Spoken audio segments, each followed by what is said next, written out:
year. That whole cone shtick in Pittsburgh is brilliant. I can't wait to get there later on this season on leadoff. Kevin Cash, the all-time winningest manager in Tampa Bay Rays history and the longest tenured in the sport right now, presiding over a really good club. Clayton McCullough with 79 wins in his rookie season last year, hoping to get closer to 500. The NL East is starting to assert itself, guys, as a Braves narrative, and certainly everybody else in baseball is taking notice, Jeff. Yeah, and they don't have Acuna yet. As soon as they get him back, that lineup is going to be unreal. Drake Baldwin, how about the year that he is having? He is an exciting player. A little surprise, obviously, with the Mets. They were a team that was supposed to compete. Philadelphia seems to be turning things around. They're getting healthy, but it's going to be a good division, and hopefully the Braves will come back to earth. It doesn't seem like they're doing that. Brian, in the AL East for the Rays, it's a familiar story. Last in payroll, first in the standings. Yeah, I mean, listen, this team is put together perfectly for the style of baseball that they're playing. You know, they've always talked about situational hitting and trying to do those things. Now they have the roster that can go out and execute it, and they're doing it very, very well. They put a ton of pressure on an opposing pitcher, on an opposing defense, and they pitch well. And so when you do those things, you're going to be in each and every game, and they've won a lot more than they've lost. Marlins starting lineup presented by Capital One, and they've got a couple of guys who rank among league leaders in things like hits. Otto Lopez leading baseball in that category. Liam Hicks first to 40 runs batted in, and probably a couple of guys headed to Philly as all-stars this year. Drew Rasmussen ready to go this afternoon. 30-year-old right-hander making his 9th start of the year and coming off a winner last time around in Toronto. Xavier Edwards, the switch hitter, digging in, and the Sunday schedule is open for business on this afternoon in May. You know, when I knew I had this game with Brian Anderson, I figured, oh, this is great. All I have to do, I'm not going to say a word for the next 6 or 7 innings, and I got the last couple. It all depends on the word count here. You got a starter and a reliever. Hey, take it away. There you go. A jam shot. Walls played well, and there's one gone to start the afternoon for Rasmussen. Yeah, don't put that kind of pressure on me. Don't. I'm going to sit back and watch. Just let you go and let you close it out. I like that. All right, so tell us about your guy. Tell us about Drew Rasmussen having a great year. Well, it starts with attacking both sides of the plate, and the reason that he can do that so effectively, watch him mechanically. He is very, very simple. Works exclusively out of the stretch. You're going to watch the hand go into the glove. Leg kick, he drives right through his target, and that's why he has what pitching coaches love. You know, we talk about a repeatable delivery.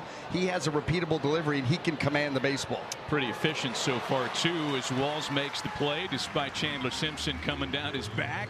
3 pitches and 2 gone to start the game for Rasmussen.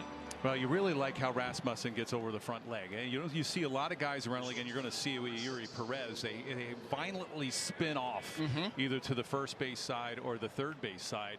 And you see a lot that we were never taught. You see a lot of heel first landing on that stride. Absolutely, and we bring that up all the time because that will lead to command issues. Right. And the Rays starters as a whole, very good command. Drew Rasmussen, you talked about it earlier, just the 7 walks. He's given up as many home runs as he's walk guys this year, but again, very linear, like you said, out over the front side, reach to the target. He does it very well. 2 gone, bases empty for Major League Baseball's batting average and hits leader, and one of the right-handed batters that's going to be challenged against Rasmussen today, that's Otto Lopez. What makes Rasmussen tougher? I think I know the answer to this, BA, but what makes him tougher against righties? Right-handers batting $120 against him this year. Well, he'll pitch them in, number one. That opens up the outer part of the plate, and then he's got a cutter, and you will look at this pitch. Oh, there you go. A little too far in. Ouch. And Lopez is aboard as a hit batsman. Yeah, so you'll see right there with it, he likes to run that 2-seamer in, and then he's got a cutter that at times will look like a really good hard slider. And this 2-seamer right here, he wants to crowd him, and it just took off on him. And got him right in that tricep bicep area on that right arm. And that, you know, it's you mentioned the Rays as an old school team with offensively. That's an old school style of pitching. You know, you pretty much you don't see guys throw inside anymore anyway, but it does set a tone throughout the rest of the lineup. If all of a sudden that first or second hitter or third hitter is seeing some fastballs inside, that sends a message to say, hey, we better be aware of something in. And what does that do? That opens up the outer part of the plate, and it opens up for the changeup. And the Rays as a staff are very high on that particular pitch. So they put that all to work. And oh, by the way, it's a style of pitching that you don't see a lot anymore because of all the stuff, spin, max effort. You get a guy that can command both sides of the plate and change speeds. Hitters aren't equipped to handle that. Yeah, you don't see guys throw inside very often anymore. Everything's away. You want to get guys out away. A lot of comfortable at bats. Too many comfortable at bats. And that's because I don't think guys trust themselves. Right. Because everything's max effort. Yeah, they don't feel comfortable with their command. There goes Lopez, off and running on the second pitch. Throw down's too late, and it's a stolen base for Otto Lopez, number 6 on the year. Opponents have run a lot on Nick Fortis behind the plate. In fact, that was the big league leading 36th attempt against him. He's thrown out only 4, so look for the Marlins, if they're on base, to try to do just that a lot here today. And it's tough to knock the catcher. You know, you're always stealing off the pitcher. Rasmussen does have a higher leg kick, a little bit easier to get a good jump. The Marlins, that's a big weapon for them. They have to utilize their speed, first in stolen bases in baseball. So you're probably going to see it. You're going to see it on both sides, but you're basically running off the pitcher. That's beaten on the ground for Palacios, and nothing comes of the hit batsman and stolen base. Half inning gone at Tropicana Field this afternoon. Marlins 0, Rays coming to bat. For the Marlins, a Ford pitcher profile on one of the tallest in the sport, the 6'8" giant coming off a loss in Minnesota on Tuesday. Loves to throw his heater, and he is a handful, Jeff. Well, he has a great heater. He throws from 98 to 100 miles an hour. He's 6'8". He's 23 years old. So there's two things almost automatically against him. Being tall, it's very hard to repeat your mechanics. He does get out of whack a little bit over the rubber, spins off a little bit too much to the first base side. And 23 years old, you're just figuring it out. Yeah. You know, it takes a lot to try to figure out what hitters are trying to do to you, what kind of stuff you have. I mean, you know, Brian, you might have great stuff in the bullpen. You go out on the mound and say, hey, what happened to my curveball? Right. What happened to the corner infielders with Chandler Simpson here at the plate? Everybody. I mean, they're already crashing. Yes. The second pitch into the game to Simpson, who is a threat to bunt. And once the ball's in play, havoc ensues. One of the fastest players in the sport. And what else that does is these teams try to take that bunt away. It opens up holes for him to just slap the ball, because when you play that far in, you have no range. And a quick 1-2 count on Chandler Simpson, who is 3 of 8 in the series. That's why we see these third basemen that play in. They try to almost hedge their bet towards the shortstop position, because with the true shortstop way up the middle, you play in, Chandler gets something on the outer half, he slaps it right by you, and all of a sudden, here comes trouble. Third best contact rate in the sport, and that one is made contact with and yanked foul. The Rays as a team, a terrific contact hitting squad. Best contact rate in baseball. They don't go deep a lot, but they play, Brian, as you talked about when we went on the air, kind of a 1980s style baseball. They really do. It's an old school style of baseball, know thyself, and they do a good job of limiting strikeouts, and they move base runners. They're a good base running team, a very aggressive base running team. They'll steal a bag. They'll be trying to put that to work today on Perez. They do a good job of moving base runners, drop down a lot of bunts. When you have a team that is a really good contact type of team and hard to strike out, it really frustrates a pitcher. You're going to see a lot of, here we go, this is going to be the 7th pitch. Yeah, 4 foul this, balls. You're Here we going go. to see a lot of 7, 8, 9 pitch at bats, and that pitch count all of a sudden jacks up in a hurry with teams like the Rays.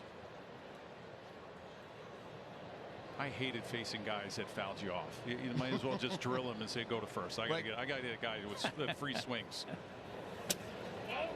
That was like all your old Yankee teams. Yes. You know, facing them was a pain, because they'd spoil the good pitches and basically try to lengthen that at bat long enough that you finally make a mistake. They're comfortable at that point and they capitalize. 2 balls and 2 strikes on Chandler Simpson. Swinging a fly ball out to shallow right. Owen Casey coming on to make the play. A well-earned first out of the ball game for Yuri Perez. Time to look at the rest of the Rays Capital One starting lineup. We call your attention to Yandy Diaz, the DH batting number 4, slugged a first inning 2-run homer on Friday And he is part of the reason, Brian, that the Rays score a lot in first innings this year. Well, Yandy Diaz has a tried and true approach where he wants that fastball to go up the middle the other way. If you hang a breaking ball, that's when he'll pull for power. But he just does not deviate from that approach very often. And he is as tried and true as it gets. Aggressive hitter, especially early in the count. Got a little cement mixer the other night that he hit out. Junior Caminero out in front of a sweeper to fall behind 0-1. Caminero last year with 45 homers, and if he hadn't already been on the map with baseball fans, certainly placed himself as such last year. His 11 lead the Rays this season. 2 for 9 so far in the series. And late on a heater that time, a ball and 2 strikes. And that's where the Marlins have been pitching him, inside and down and in. Sandy Alcantara did the same thing last night, throwing that 2-seam fastball in there. Well, he's got a big leg kick and he gets spread out, so you want to, keep him from getting those arms extended because you know the kind of damage that he can do. So if you can command it in there, absolutely great place to go. And there's a breaking ball that he yanks. It's 2 balls and 2 strikes. Going back to what we were talking about with Yandy Diaz, that's how a lot of teams will try to pitch him, because he wants to see the fastball long. He wants to see it deep in the zone. That works if it's middle away. Doesn't work if you can crowd it. 2-2 home to Caminero. Swinging a drive out to left field, and that one's gonna go. More first inning damage for the Rays. More first inning damage against the Marlins. 1-0 Tampa.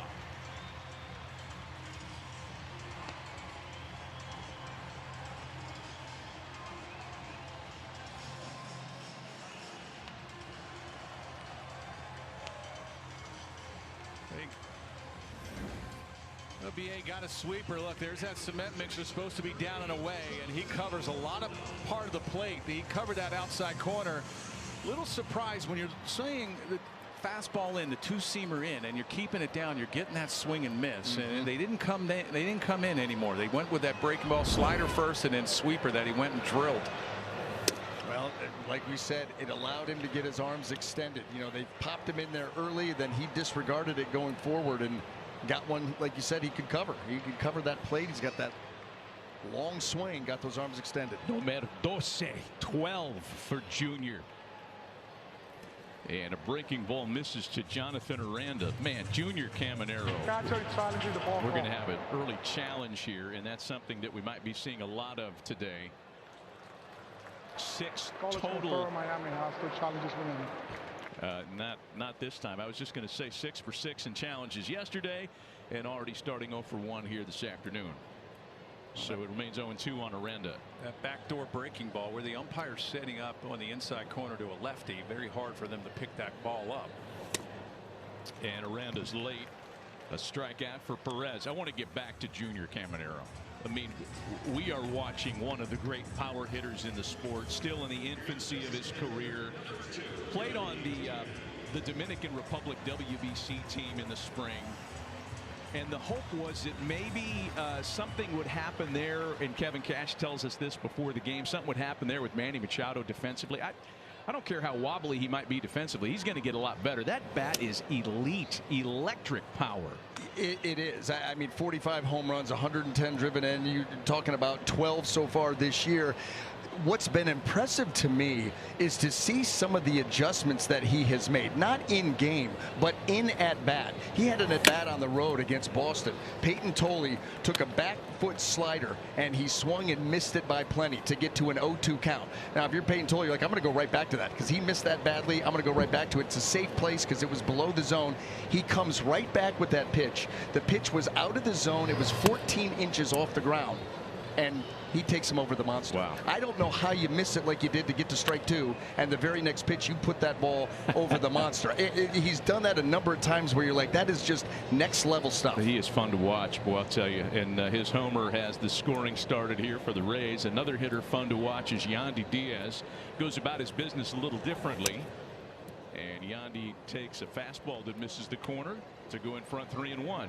You see Caminero as the third baseman of the future?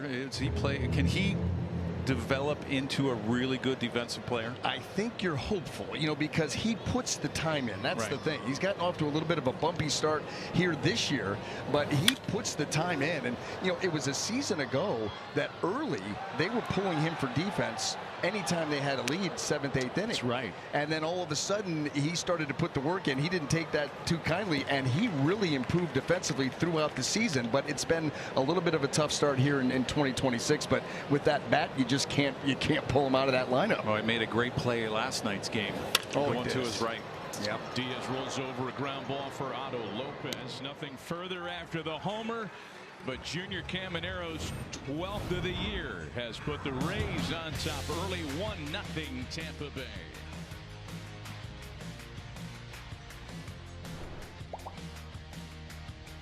A homer has the Rays on top after an inning. Connor Norby, Jacob Marcy, and Leo Jimenez lead things off in the second against Drew Rasmussen, who got through the side in the first, throwing nothing but fastballs and a lot of early swings by the Marlins so far today. You guys indulge me for a sec while I do a little small sample size observation? Sure. The Marlins, and Nelly, you know this better than anybody, struggle against the heater. Why not just pound them with what is an elite fastball to begin with? I mean, are we overthinking things to think that Rasmussen might try to trick him second, third time through, or just keep going with the girl you brought to the dance? I think you continue with the fastball. Obviously, the Rays have a bunch of numbers as well as far as what the offense does with the Marlins and how good they are against breaking stuff.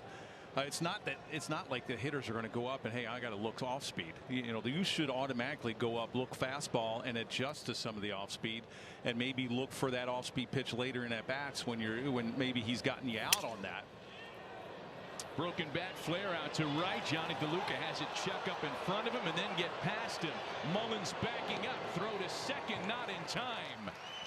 And Marcy very heads up on the base pass, gets into second with one away. Yeah, and I think Johnny DeLuca was expecting a some quicker help from Cedric Mullins, as this ball just squirts by him and got over there not quite with the sense of urgency, and that's what Marcy was able to capitalize on. That happened in last night's ball game. Yeah. When the ball got past, when I think it was DeLuca that went to dive for it, and Mullins was late backing him up. Runner at second with one gun now for Leo Jimenez. Marcy running, throw down to second. He is in time to get him. Had to wait for the call there by the third base umpire. Very aggressive, both teams on the base pass, and that time it cost the Marlins. Yeah, very risky to go. You're already in scoring position with your speed. You got to be 100% sure that you're going to steal this base. And Fortes, he's got a good arm. He might have a little yips going it back to the pitcher, but he's got a good arm, and that was just a risky play down 1 run early.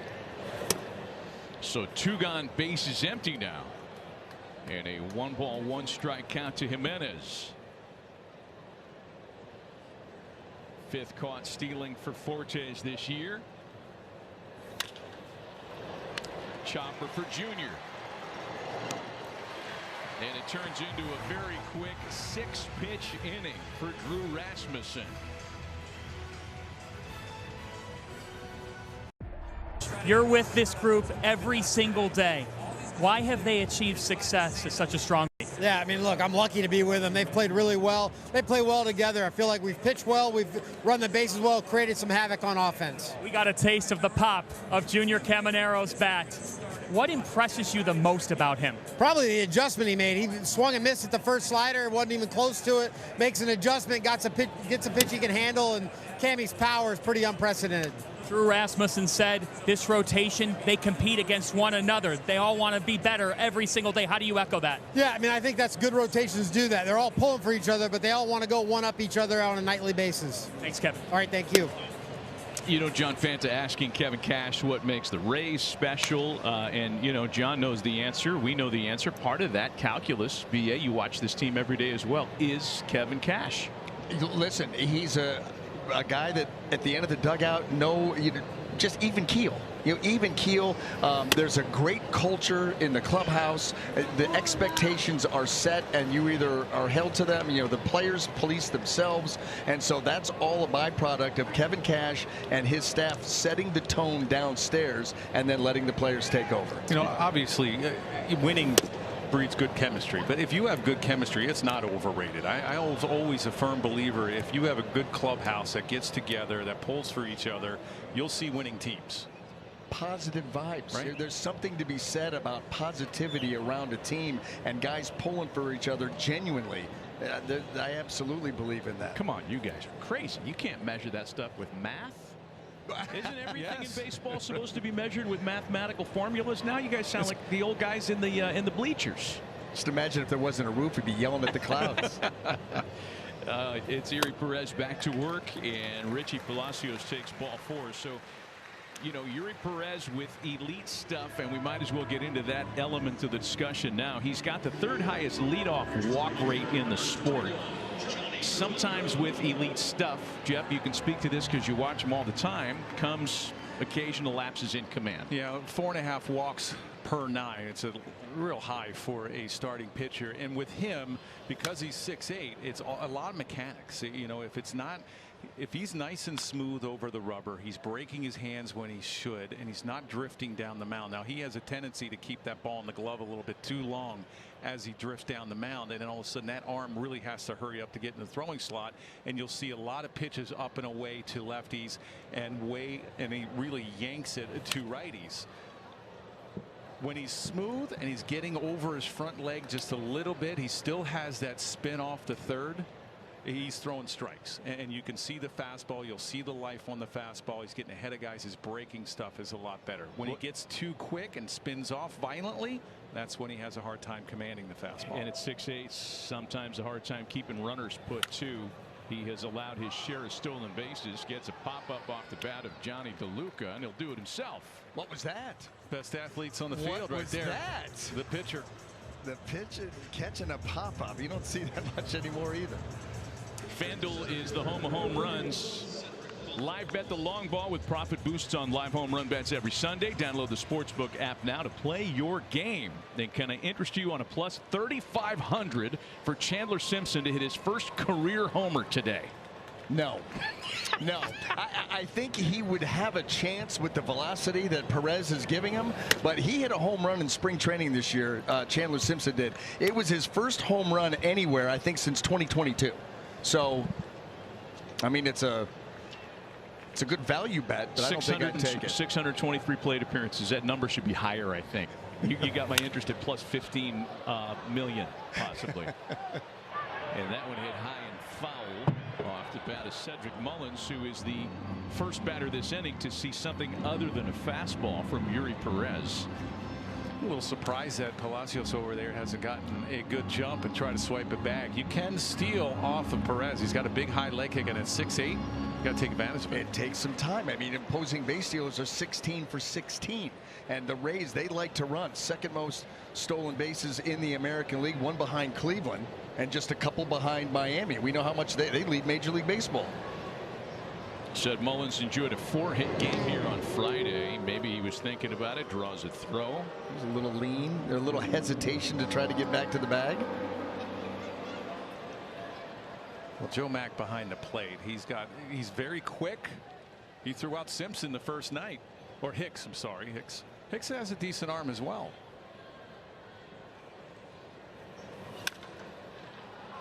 And a high pop. A little easier to see against the new roof.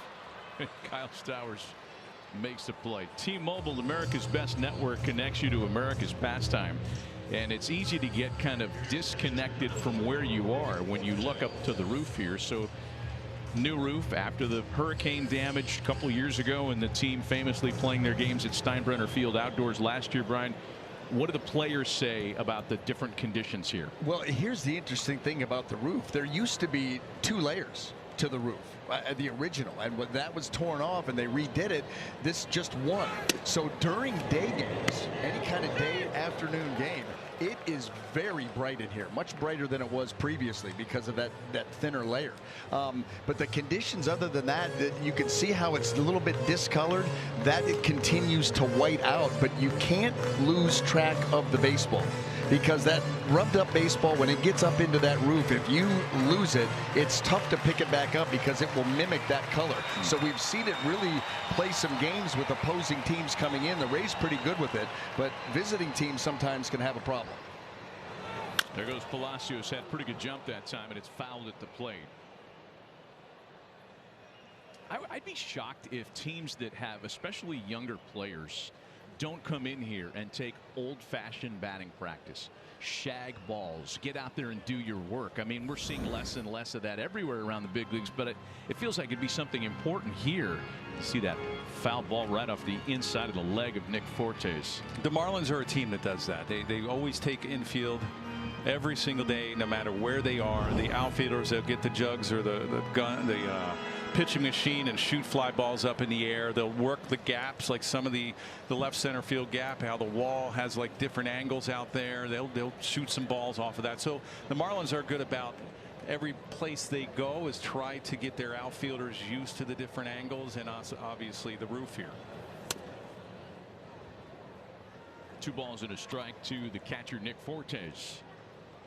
You see more and more teams take infield. Never used to do it. No, right. And some take it, you know, the Rays like to take their infield at game speed. I mean, they will have someone come out soft tossing. There goes Palacios. Big jump, throw down to second base, not close. And for Palacios, it's stolen base number 6, beg your pardon, this season. And Richie thinking about time. And here he goes. And everything just takes a little bit too long. That puts your catcher in a bind. Yeah, it's tough when you have bad numbers as far as throwing out runners. I think the Marlins led baseball with the most steals against, and everything's about the pitcher. You know, if you have guys out there with high leg kicks, you either have Joe Mack or Hicks behind the plate now, you're really putting them in a tough spot to try to make a throw. They have to hurry and get that throw off so quick, and most of the time you wind up having a stolen base. Jam shot, that's going to be a tough play for Perez, and he juggles. Everybody safe. An infield single for Fortes. Runners at the corners with 2 away. Well, the Rays like to lay down the bunt, and occasionally the swinging bunt will help you out. And you like how Perez here, he has a hard time getting off the mound, especially towards the third base side, because he falls off so much to the first base side. That's good that he ate it. A lot of pitchers on adrenaline say, oh, I want to try to make the great play and try to throw it over there. Just couldn't get a handle on it. See this ball off the bat? That hit his foot. That hit his foot. Oh, boy. Yeah, when it came up, it looked like it got redirected, and no one picked that up. So a little gift perhaps for Tampa Bay. Here's Taylor Walls, the number 9 batter who's hit safely in 5 in a row. He takes strike 1.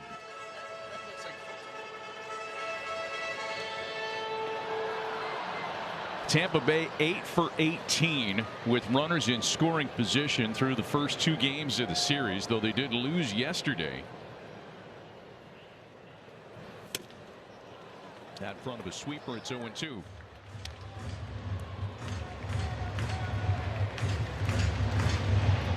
It's a team with the 2nd lowest strikeout rate in baseball, the Rays, and both of their hits today, including the homer by Caminero, have come in 2 strike counts.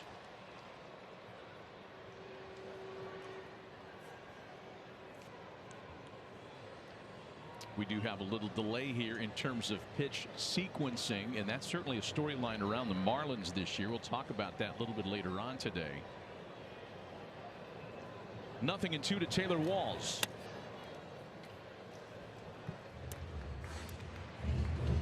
Well, these are situations sometimes with Perez that he's got a great fastball, and that fastball can get you out of jams. Sometimes he goes a little bit too off-speed happy.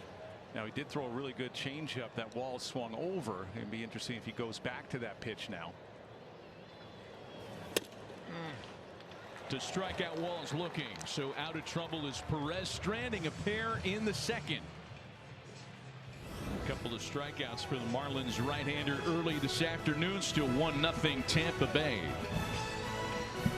Jimmy. Made in the new Peacock original MIA, a young woman dreams of life in Miami's glittering world until tragedy pulls her into the city's dangerous underbelly. Streaming now. Well, Drew Rasmussen has faced 7 hitters, and he has thrown a total of 16 pitches to start his afternoon. Owen Casey, Christopher Morel, and Xavier Edwards here in the 3rd for the Marlins. I love how he kept the creepy music going underneath the first pitch. A very foreboding conclusion here for the Marlins. Casey 0 for 2 in the series. Getting an opportunity to start and hoping to complete 9 innings. He's been a guy that the Marlins have pinch hit for late in games in matchup situations. Well, when he's going well, he's hitting the ball the other way. He had a home run in Minnesota on this trip into left center field into the Marlins bullpen. When he's staying on the baseball a little bit longer, teams tend to pitch him away because he opens up that front hip, that front side a little too early. He's got a lot of power. He's a young guy. Matchups like you mentioned, Matty, lefty on lefty, they'll wind up pinch hitting for him. But watch out inside. Middle in, he's got a lot of pop. You've seen more of Rasmussen's arsenal than any other Marlins hitter. 3 different pitch types to him. There's a shattered bat, a roller. Nice pick by Palacios, but he won't have a chance at a throw. It's an infield single for Owen Casey. And Drew Rasmussen not real thrilled with that. You make a good pitch, you saw a guy off, you take his bat from him, and he finds the perfect place to hit it. There's that cutter, and that ball gets in, the bat goes bye-bye, and just was perfectly placed.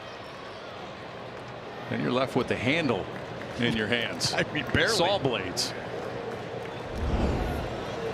So the leadoff hitter report for the Marlins for the first time today. Christopher Morel, aggressive as everybody has been in this Marlins lineup, pops for Aranda.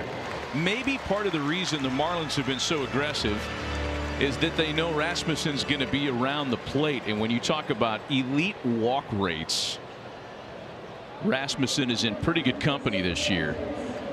Just 7 walks through his first 8 starts this season. That covers over 42 innings.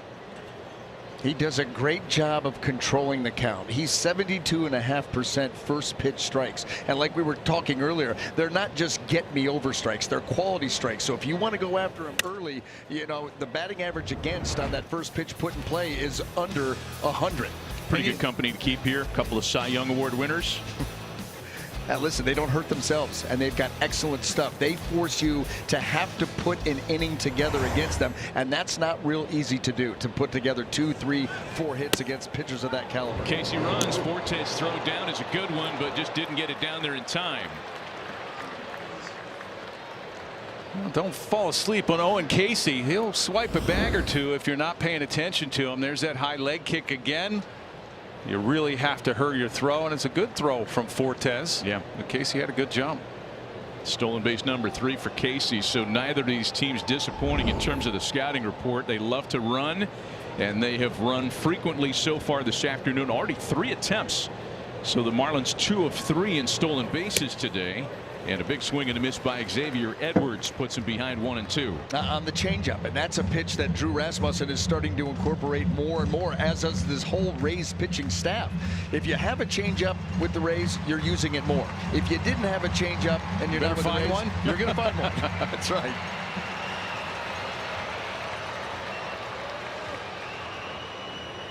Miami had 10 singles yesterday en route to their extra innings series tying win. Base hit by Xavier Edwards could tie the ball game up early. And that one bounces away from Fortes. An easy advance for Casey on the wild pitch. I don't know how that didn't hit Xavier Edwards in the foot. Last second, yank that cutter. Well, there's that cutter you were talking about. It breaks more like a slider. Has a lot of depth to it. Usually cutters are about 3 or 4 inches across the plate and gets in on a lefty. You don't see that depth like that. Called a cutter. Infield in for the Rays now on a 2-2 pitch on its way to Edwards. We were at Steinbrenner Field last year. Joe Girardi calling a game for the Yankees came up, put his hand on my shoulder, didn't even say hello, just put his hand on my shoulder, and he said, Drew Rasmussen's cutter is one of the best sliders I've seen. To your point. Yeah. Still 2 balls and 2 strikes to Edwards. This is where Edwards is really good at it, just putting the ball in play, and he likes to hit it the other way with 2 strikes. On cue. Boy, nice one, Karnak.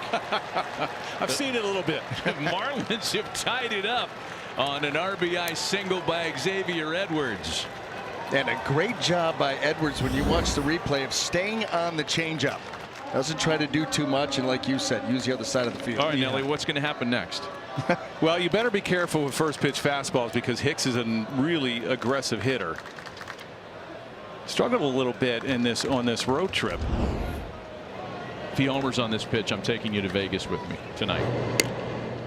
Maybe you put that 3,500 down on Chandler to hit a homer. That's right. Yeah, there you go. Miami's been very good situationally there. 3rd best success rate with a runner at 3rd and less than 2 out. And Edwards cashes in that circumstance here to tie it. And he's running.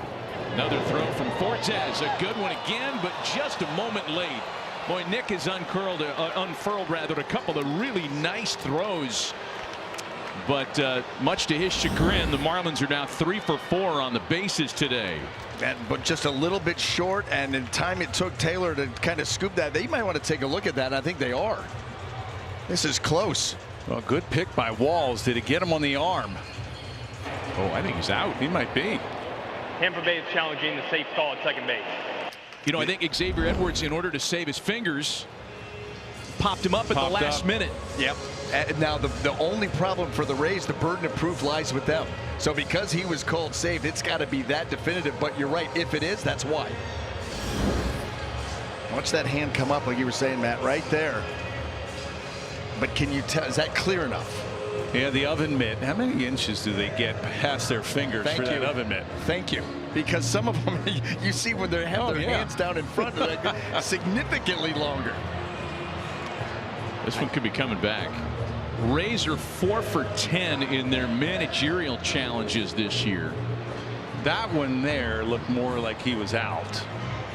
That angle. I'm going to go with stands. It's got stands written all over it. Yeah, I don't think there's enough to overturn. I'm going to say they overturned it just because I want to be that guy that takes the other side. Well, either way, Nick Fortes is going to have to ice his arm after this game. Yeah, Miami playing a little Rays ball here. They get an infield hit, a stolen base. After review, the call on the field stands. The runner is safe. Tampa Bay loses their challenge. You win, BA.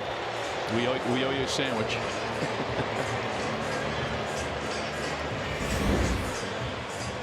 I don't think it was definitive. I think he may have gotten him, and you're absolutely right for the reason why he popped that hand up. But it's just not clear enough when that ball hit. Yes, I mean, it's just right there, bang, bang.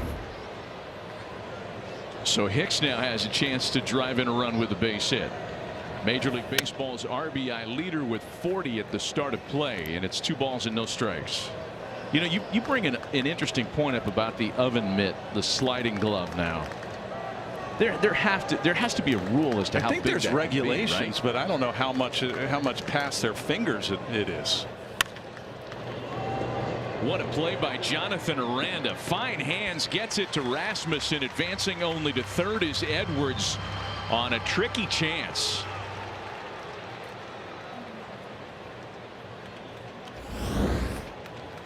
Well, there's that cutter. It looked like it almost got off that base. And now you tuck those first basemen, over there close to the line to take that away. It's exactly what Aranda did. But getting back to your point, it does look like some of those oven mitts are, maybe pushing the envelope a little bit if there are regulations, because you get a guy leading off and he's got both of his hands down dangling, one with the mitt, one without, and there's a significant difference with some guys. Yeah, let's take the glove off and see how big your fingers are there, ET. How long are those fingers? That one actually looks semi-legit compared to some of the ones that we've seen over the course of a year. It does. You could flip some pancakes with that. You could. Something hot out of the oven. Perfect. It's a ball and a strike on Otto Lopez. This is the tough part of the Miami lineup. Spins him around. He was hit by a pitch in the first, and he doesn't look real pleased about the way this day is going for him. That fastball, they're trying to run it in again, and this one takes off again. Well, not a lot of hitters are used to getting thrown inside.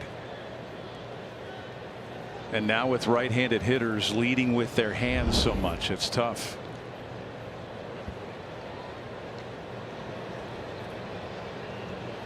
Lopez hit by a pitch and then stole the base in the next couple of moments. John Fanta has a little more on him. Matt, I talked with Otto Lopez pregame. He said the best thing going for me is that I hit behind Edwards and Hicks. I learn a lot from them. He's also changed his stance up this season. He said, I'm more straight up, and it's helped me with discipline, it's helped me with my approach. And John, a guy that's kicked around in baseball for a long time. He is not one of these Johnny-come-latelys. We're going to challenge what would have been ball 4. Come on back. Tampa Bay has 6 this morning. It is amazing how the ABS challenge system has changed at bats, changed some innings. It really has, and they get it done so quickly that it really doesn't interrupt the game very much at all. Actually, it adds another layer of intrigue too. Any close pitch, you're like, will they? Won't they? So full count now. And Lopez lines it into right. It checks up in front of DeLuca. Miami has taken their first lead of the afternoon. Got a little bit of everything for Otto Lopez in that plate appearance. Dusted again. Had an ABS challenge go against him, and he still collects an RBI base hit. Well, not afraid to go the other way. He's another player that they really, Marlins hitter, that they play to pull, and that second base slot is wide open, and he'll shoot that ball the other way. It looked like DeLuca had maybe a bad read on that ball. That line drive right at him. I wondered the same thing. What amount of hesitation there based on the dive that he missed earlier? Right. And you know, the ball that he went for earlier, even the ball that he went for last night. Because that looked off the bat that if you get aggressive, you maybe could make a play on that, but didn't want to turn it into a track meet.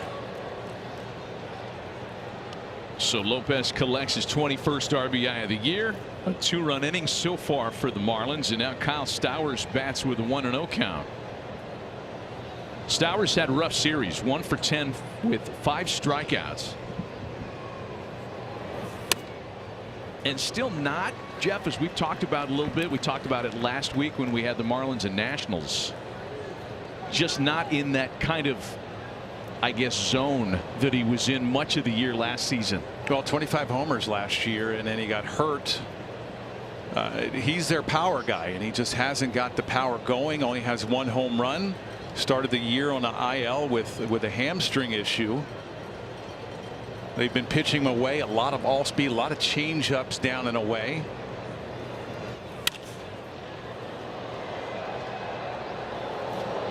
And that's all, and that makes sense because all you're really trying to do with those guys that have that big time power is just get them out of rhythm, get them out of sync, off balance.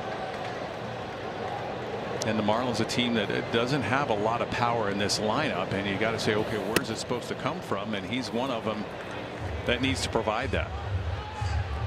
They had Augustin Ramirez. He was the guy that had 30 home runs for them last year. Defensively, he's got a lot of work to do behind the plate. They wound up sending him out about 10 days ago. 2 2-strike hits this inning by the Marlins. Check that total, 3.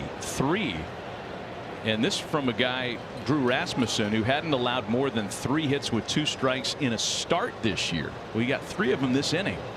Lopez is running, and I think that might be among the reasons why this has not been an ordinary day for Rasmussen. The Marlins are running wild.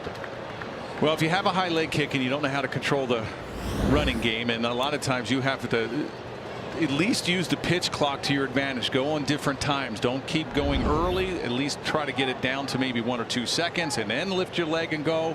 Try to throw something into that running game. Maybe they get on their heels. Strikeout ends the inning. Not before two for the Marlins could give them their first lead of the afternoon to the home half of inning number 3. It's 2-1 Miami. Marlins have a 2-1 lead on the Tampa Bay Rays in this Citrus Series finale, joined by Marlins skipper Clayton McCullough. Clayton, you're causing chaos on the base paths. You just had 3 two-strike hits in the top half of this inning. What can you say about the approach? Yeah, nice approach, staying through the middle of the field.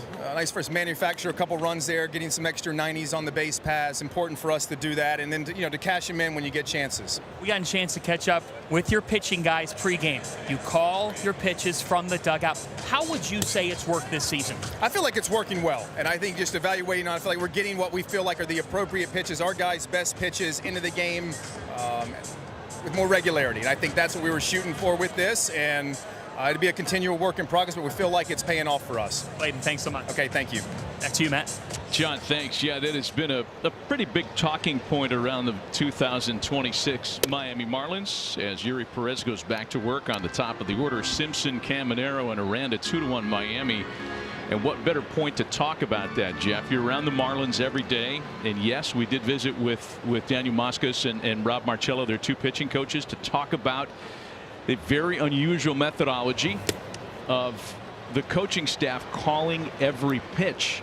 After speaking with those guys, I, for one, understood part of the calculus. This is a very young staff. With the exception of Sandy Alcantara, you're not talking about a lot of veteran big league pitchers. They're trying to make them better. And I think the worry for a lot of fans is, you're just going to take the thought out of it. It's like when you're driving with GPS and you forget about all your visual landmarks because you're just leaning on your phone to tell you where to go. What can you say to fans that have that concern? Why is this okay for the Marlins?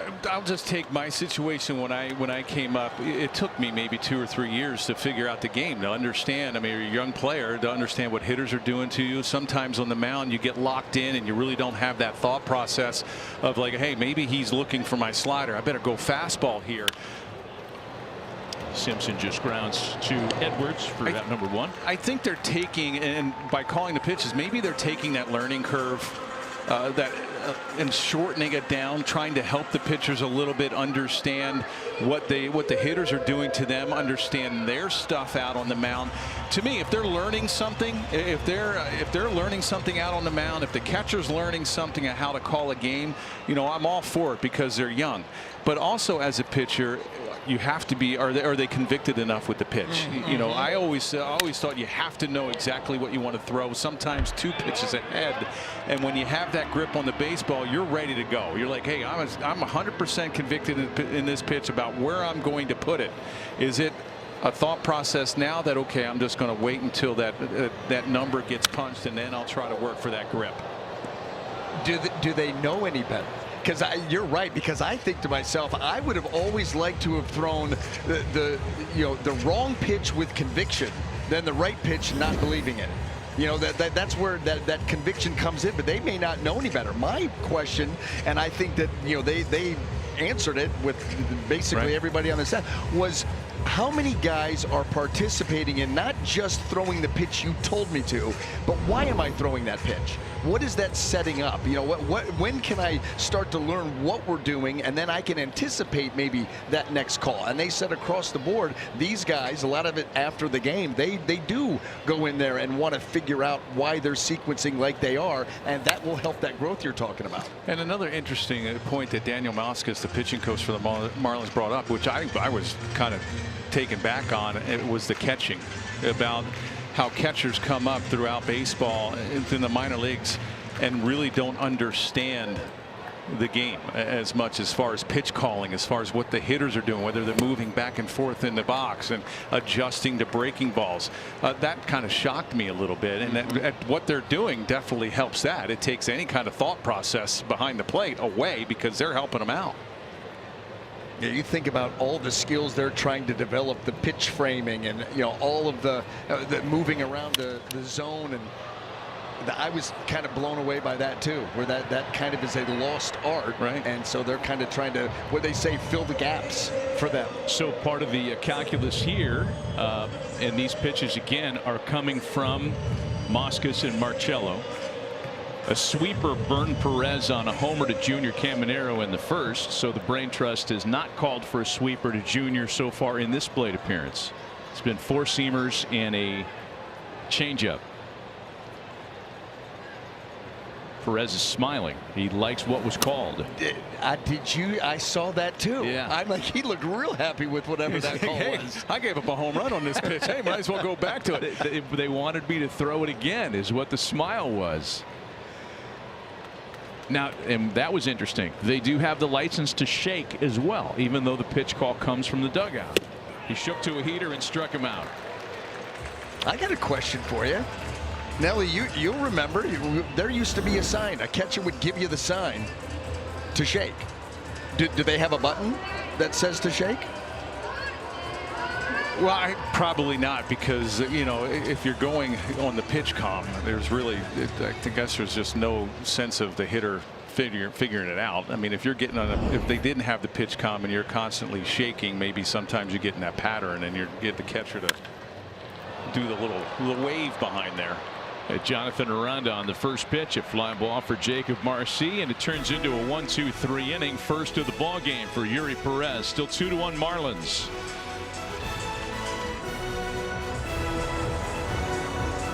It's brought to you by Ford. Ready, set, Ford. Some notable players who have been both Marlins and Rays over the years.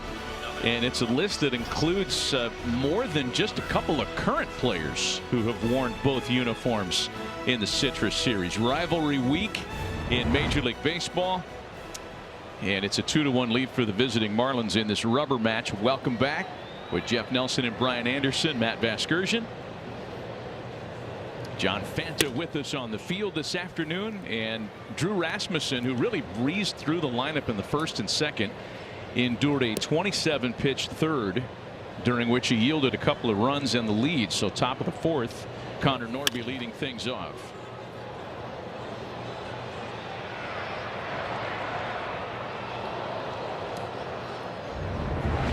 Current Citrus Series crossovers include a closer, a couple of power bats, a catcher. It's a lot of players. That is a good amount. Stay in the state. Why not? It was a 2.5 hour, 3 hour drive. Yeah, not bad at all. Alligator Alley. Yeah. So is it a bus trip? If it was the only trip on the road trip, would they bus it or fly it? It's 200 miles. We would have in our day. Oh yeah, they're flying now. I think so. God, you sound crankier all the time. How many times did we bust a lot? We would have walked it in our day, uphill both ways. You know what? I didn't mind. We had a bus trip. Was it last year, where it was Chicago to Milwaukee? I didn't mind that when I played. So you'd get done with the ball game, and they had a bus going out every 15 minutes. And so jam shot for Caminero, one away. Jump on that first bus and off you go. A couple hours later, you're where you're supposed to be. Were you playing with the Yankees when they did the train trip to Baltimore? Now that sounds We've done that. Right. That's a good time. That is a good time. Playing cards, like old Babe Ruth type stuff. When I was in Seattle, we used to bus a lot. We used to do the Milwaukee when the Brewers were in the American League. We did Detroit to Toronto. We would do Baltimore to New York. Jacob Marcy takes the first pitch. One gone here in the top of the fourth. Chicago to Milwaukee. That was always close anyway. You were playing with the Yankees when the Subway Series did a day-night doubleheader. Yes. Was that the 2000 season? It might have been. And we. Yeah, that's right. We did. Yes. It was Shea Stadium in the afternoon, Yankee Stadium at night. I think so.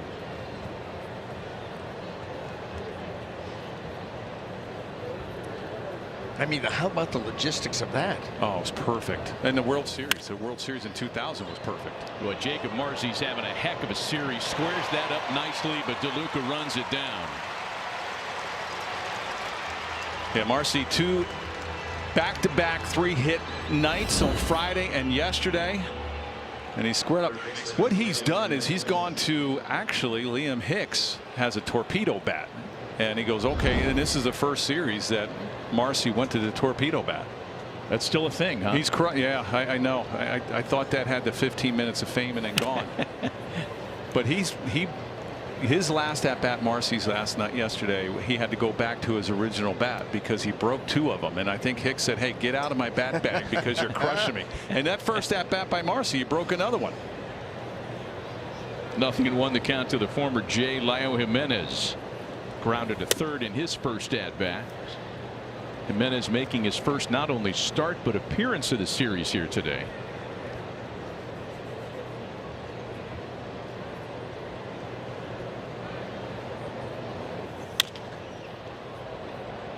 Ball and 2 strikes.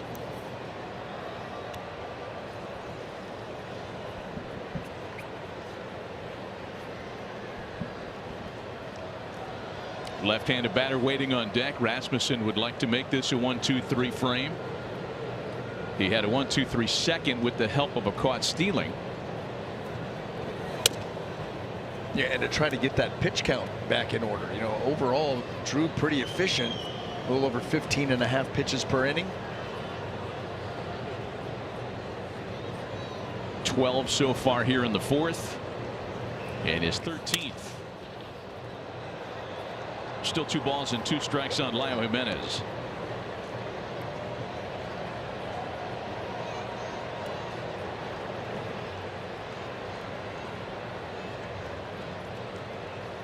Rasmussen, a quick worker, ready to go again on 2-2. And another foul ball the other way. Ray staying home after this one for the Orioles, headed into town next. In a division matchup where they have clearly been the class of the group. And a full count now. Well, this is what the Marlins will do offensively. They will really frustrate you as a pitcher. They foul you off. They give such good competitive at bats, pretty similar to what the Rays do. They don't have a lot of swing and miss. They'll make you work out on that mound, especially to try to get that 3rd out. Jimenez with a shot out to left, and on his 25th birthday is aboard after a long plate appearance with a 2-out single. That was another one of those line drives. You're off the bat, you're thinking, okay, is Chandler going to try to make a play on this? That ball stayed in the air an awful long time, right in the middle, and he smoked it. Yeah, Jimenez had a really good series in Minnesota. Had a 3-hit game, a couple RBIs in his first opportunity in this game, in this series rather. Let's see if he continues this Marlins trend of looking for spots to run. First pitch to Owen Casey's fouled away. Another 2-strike hit, by the way, against Drew Rasmussen today. He had come in to this start with a 143 average against with 2 strikes, and that's got to be at least 4 now. It is 4. Emergency hack fouled away, and it's 0-2 to Casey.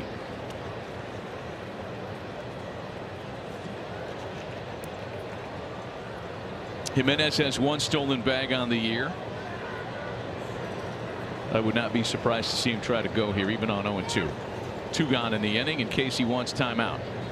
And why not? You're looking at this team coming in leading Major League Baseball in stolen bases. They've had 16 different players with the stolen bases. Guys that aren't even here right now stealing bags. They've gotten 4 tonight or today in this game, all for Rasmussen.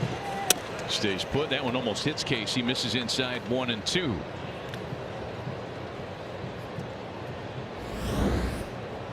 Well, anytime that 4-seam fastball, fingers really on the yanked. side of it. Yeah. Yes, he did.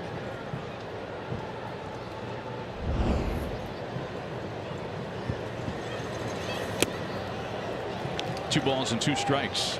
The 4 2-strike hits for Miami today. It matches an all-time high in any start that Rasmussen has made in his career. Give Miami a lot of credit here this afternoon. And a swing and a miss. Foul tip is hung onto. The strikeout ends the 4th. Runner left stranded, and it's still 2-1 Marlins lead. Teams in the Western Conference, Victor Wembanyama and the Spurs taking on Shai Gilgeous-Alexander and the Thunder. Game 1 of the Western Conference Finals tomorrow, 8 Eastern on NBC and Peacock. It's going to be a fun series. We welcome you back with Jeff Nelson, Brian Anderson, Matt Vasgersian. And the Knicks are still waiting, right? They're still waiting for either the Pistons or the Cavs. They are. We could tap into John Fanta's extensive hardwood knowledge for some prognosticating in the Western Conference Finals, unrehearsed. Fanta paying a lot of attention to the college game. He's down there saying, yes, I have opinions. It's big. I mean, look, Shai Gilgeous-Alexander in Oklahoma City looking to repeat, but on the other side, guys, Victor Wembanyama is not human, and this rivalry is real. In the spirit of MLB rivalry weekend, Spurs Thunder could very well be the NBA's defining rivalry over the next decade. Grab your popcorn, watch NBC and Peacock over the next 2 weeks. This could go 7, Matty V. Got an NBA podcast breaking out here with Fanta. Very passionate. Well, then I've got a question for him. What does he feel about the Cavs and Pistons? Being a Cleveland guy, well, I know. Going back to Detroit, I didn't like that. I'll take the home team tonight, Brian. I like Detroit. I got a question for you two, though, Nelly and Brian. What would happen if you two walked into the clubhouse back when you were pitching and you got told, you know what, guys, we're going to have pitches called from the dugout for you today? I didn't know if John was crafting the beginnings of a joke or what. Two guys walk into a pitching coach's office. I just wanted to know Nelly's. I wanted to know Nelly's reaction a little bit. That was what I was really waiting on. Joe Torre and Lou Piniella probably would not be very happy with my answer. my answer. Right. Wouldn't be safe for air. Yandy Diaz draws a leadoff walk here in the 4th. Second leadoff walk issued by Yuri Perez today. Again, he had one of the higher leadoff walk rates in the sport. It's now up to 20%. And there's a man on for Richie Palacios.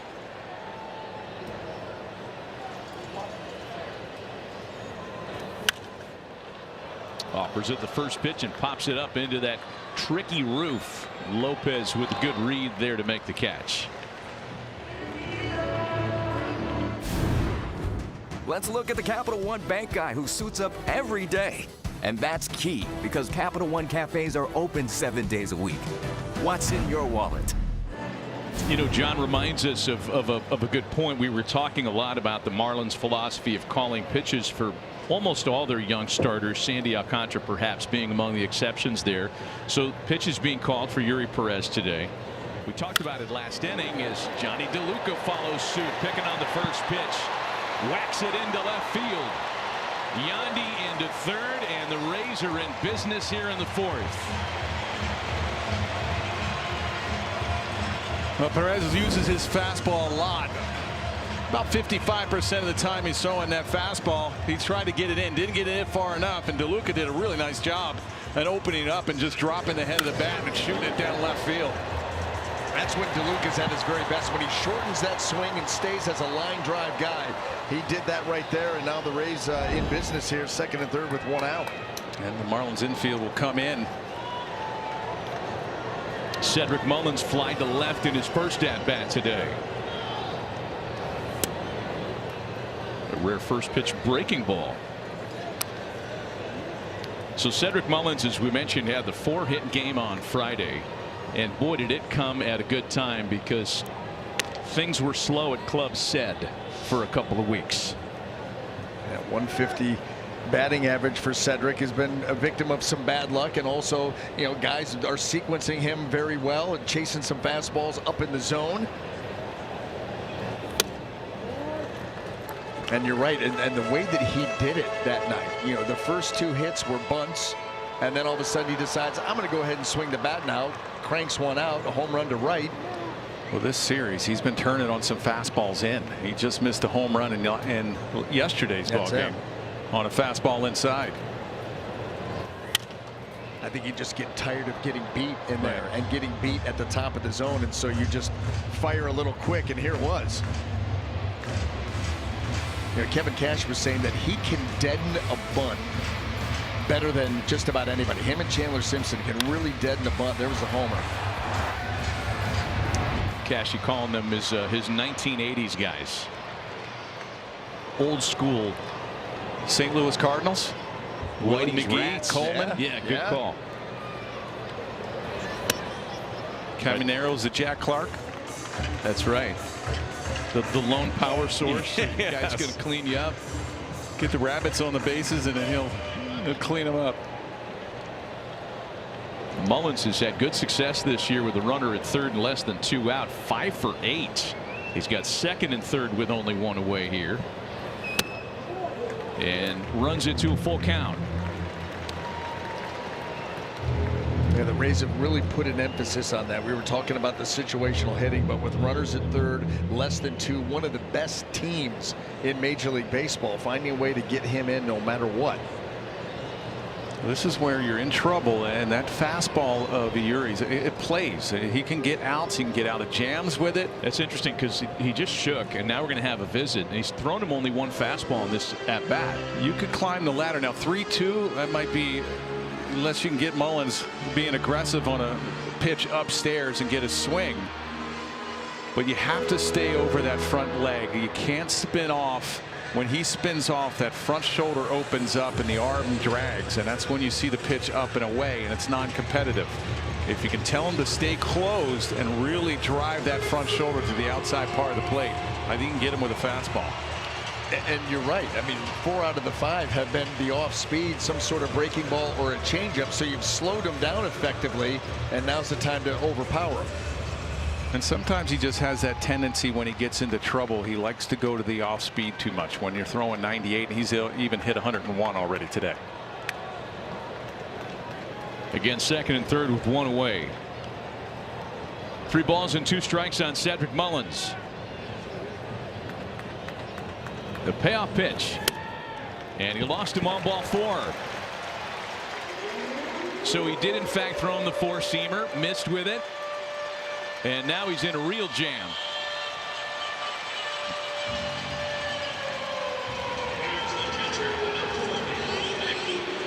It's been a strange inning for Uri. First batter he took to a full count and then lost him. Then he gets the first pitch put in play in the next 2 at-bats, and then loses the next guy on a full count walk. First pitch breaking balls in for a strike to Nick Fortes. Well, Fortes is a guy that likes the fastball. He's not afraid to jump on top of a ball up around his eyes.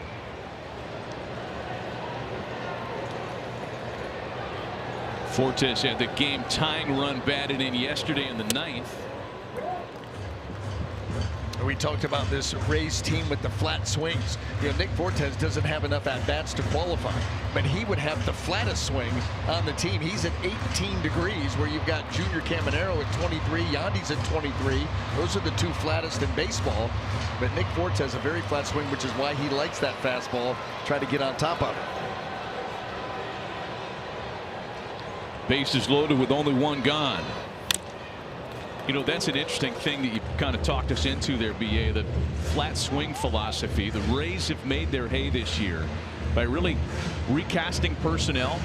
A lot of the high strikeout rate guys are gone from last year's team, and they have a series of quote unquote flat swingers, which has led to their high contact rate. It might have hurt them in the power department, but it's the best record in the American League. It's hard to argue with what they've put together. Know thyself. Right. You got to know your team, and you got to have the swing, the pitching. There's no lift and separate anymore, and pretty similar to the Marlins. They're just looking for that power guy. Like they wish they had a Caminero. They do in Stowers, but he just hasn't gotten that going yet. Even Marcy has a lot of pop. Casey could be that guy as well, but a lot of short swings. You don't see the uppercut. They play to their game. They don't need to get away from their strengths, just like the Rays. Still a ball and 2 strikes on Fortes with the bases loaded and 1 gone. And this is a spot where, boy, if you're Miami and if you're Daniel Moscos or Rob Marcello, you wish you had something that you could rely on a ground ball from Uri Perez with. But he is not a ground ball guy. And there's that slider, the sweeper four-seam combination. When he's pulling off and opening up, it flattens out, and it's a lot of pitches out over the middle. You'll see him get underneath that sweeper. The slider winds up being a better pitch for Perez because he has a tendency to stay on top of that ball just a little bit better, a little bit longer. The 2-2. Any thought with a young pitcher like Yuri Perez, starter, 23 years old, 6'8", all the moving parts, throwing 3 different types of breaking balls? You know, would you ever consider going to 2? It is a lot. You're absolutely right. You know, he could be a slider and almost scrap the curveball. The curveball is a pitch that he has a tendency to throw more to lefties. He hasn't thrown. I haven't seen it very often tonight. Forte is doing a pretty good job in this 2-strike count, just hanging around. But I think a lot of pitchers now have way too many pitches. I mean, when you're talking, oh, this guy has a 7-pitch arsenal. Why? What are we doing? I mean, are you inventing different ones? I mean, you know, where's the 4-pitch pitcher in nowadays with the fastball, curveball, slider change? It's an outlier. Yeah. You know, and how do you keep them all sharp? Right. You know, how in the world do you keep them all sharp? Another fastball. Fortes whacks it to third. Jimenez comes home. They get the play at the plate. Bases are loaded, but with 2 away now. Boy, that was a real battle. A real battle, and then a real, you know, what are you going to do right here? You get the ground ball, and now you just take that run at the plate, and the wide throw doesn't allow for any opportunity to try to turn 2. Yeah, Fortes doesn't run well. Perez did a really nice job of keeping that fastball inside, and because of that, drop the elbow as an infielder, that ball's going to take off, and Hicks did a nice job of keeping his foot on the plate. 79 pitches. So in the 4th, it was an 8-pitch at bat to Fortes, only 1 non-heater. And here comes a visit from the mound. Daniel Moscos out to chat with him. Gives us just a little minute here to kind of button up the conversation on the pitch calling thing. And I thought one of the most interesting things we learned from the Marlins pitching coaches was that after every half inning, there's a trend sheet that's generated from their analysts that gets sent down to the clubhouse. And there's Rob Marcello. He takes a look at it. Daniel Moscos takes a look at it, and versions of that are disseminated to the pitcher. I don't think they want to give him everything. That feels like it'd be a lot. But the takeaways are relayed back to the pitcher to try to make those mid-game adjustments. I am a little mixed on it only because there might be one inning that you all of a sudden mechanically you're not there and you're getting underneath it, and then all of a sudden you find it in that report. Oh, Taylor Walls jumping the first pitch. That's into the right center field gap, and that could clear the bases. DeLuca easily. Mullins right behind him. Here's Fortes. A 3-run first pitch triple for Taylor Walls. Rays back in front. Well, BA, what happens after a meeting on the mound? What's usually that first pitch? The fastball. You're trying to get ahead. The bases are loaded. We've talked about Perez and the issues with the walk. This catches far too much plate, and it's down there where Taylor Walls can barrel it. That pitch is in the same spot, but up a little bit. Maybe he pops it up. Instead, he gets into it, and with that ball dying out there, too, doesn't hop the fence for a ground rule double, stays in play, and everybody runs. And now Chandler Simpson, and they're in close at the corners once again for Simpson, as they have been for each of his 2 plate appearances previously. 4-2 Rays. With that sheet, you know, sometimes if I think it can work when you know he has good stuff. He says, wow, his fastball's really playing, or the breaking ball's good this inning. But sometimes you'll have an inning that it's not so great, but you still don't want to stay away from it because it just might be an anomaly that one of those innings I didn't have really good stuff, and then you go back out there. So you can't get away and say, oh, the sheets are saying, or the information is telling me my breaking ball, the spin rate's not there, maybe the location with the fastball is not there. You might have just had a bad inning. Yeah. Well, and you know, to that point, they did say we don't like to run away from a pitch too soon, and yeah, that's exactly what you were talking about. 2 balls and a strike to count to Simpson, the 7th rate of bat in the inning, only 1 away, and a runner at third base. And Yuri's a perfect example. He'll have an inning like this, and then he'll come out in the 5th. That's if the pitch count allows him, and just deal. Beg your pardon, two gone here in the 4th.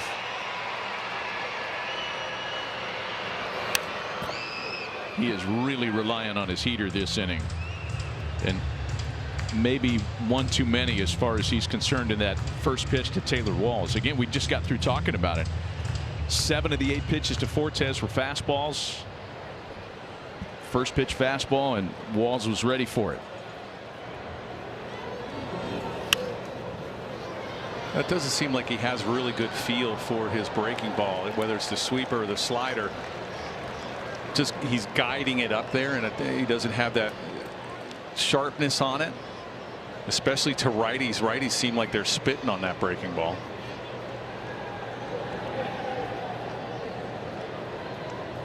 Well, Simpson does a nice job hanging around, spoiling off breaking pitches. That heater was a little too much for him, though. At 99 miles an hour to finally finish a 3-run inning. The Rays have grabbed the lead back. A bases clearing triple by Taylor Walls has Tampa on top by 2. The threat of relegation looming. Spurs must deliver against crosstown rival Chelsea. It's all unfolded live Tuesday, 3:15 Eastern on Peacock. Tampa back in front, 4-2 Rays after the 3-run rally in the bottom of the 4th. Here in the 5th, Christopher Morel leads things off against Drew Rasmussen, who once again has a lead to work with. Morel then top of the order, Edwards and Hicks.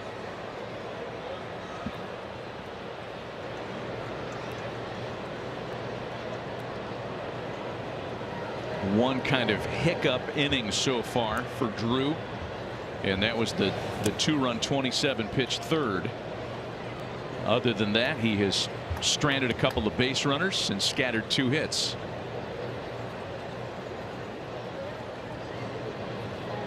A ball and 2 strikes to Morel, who started on Friday, went hitless, had the day off yesterday.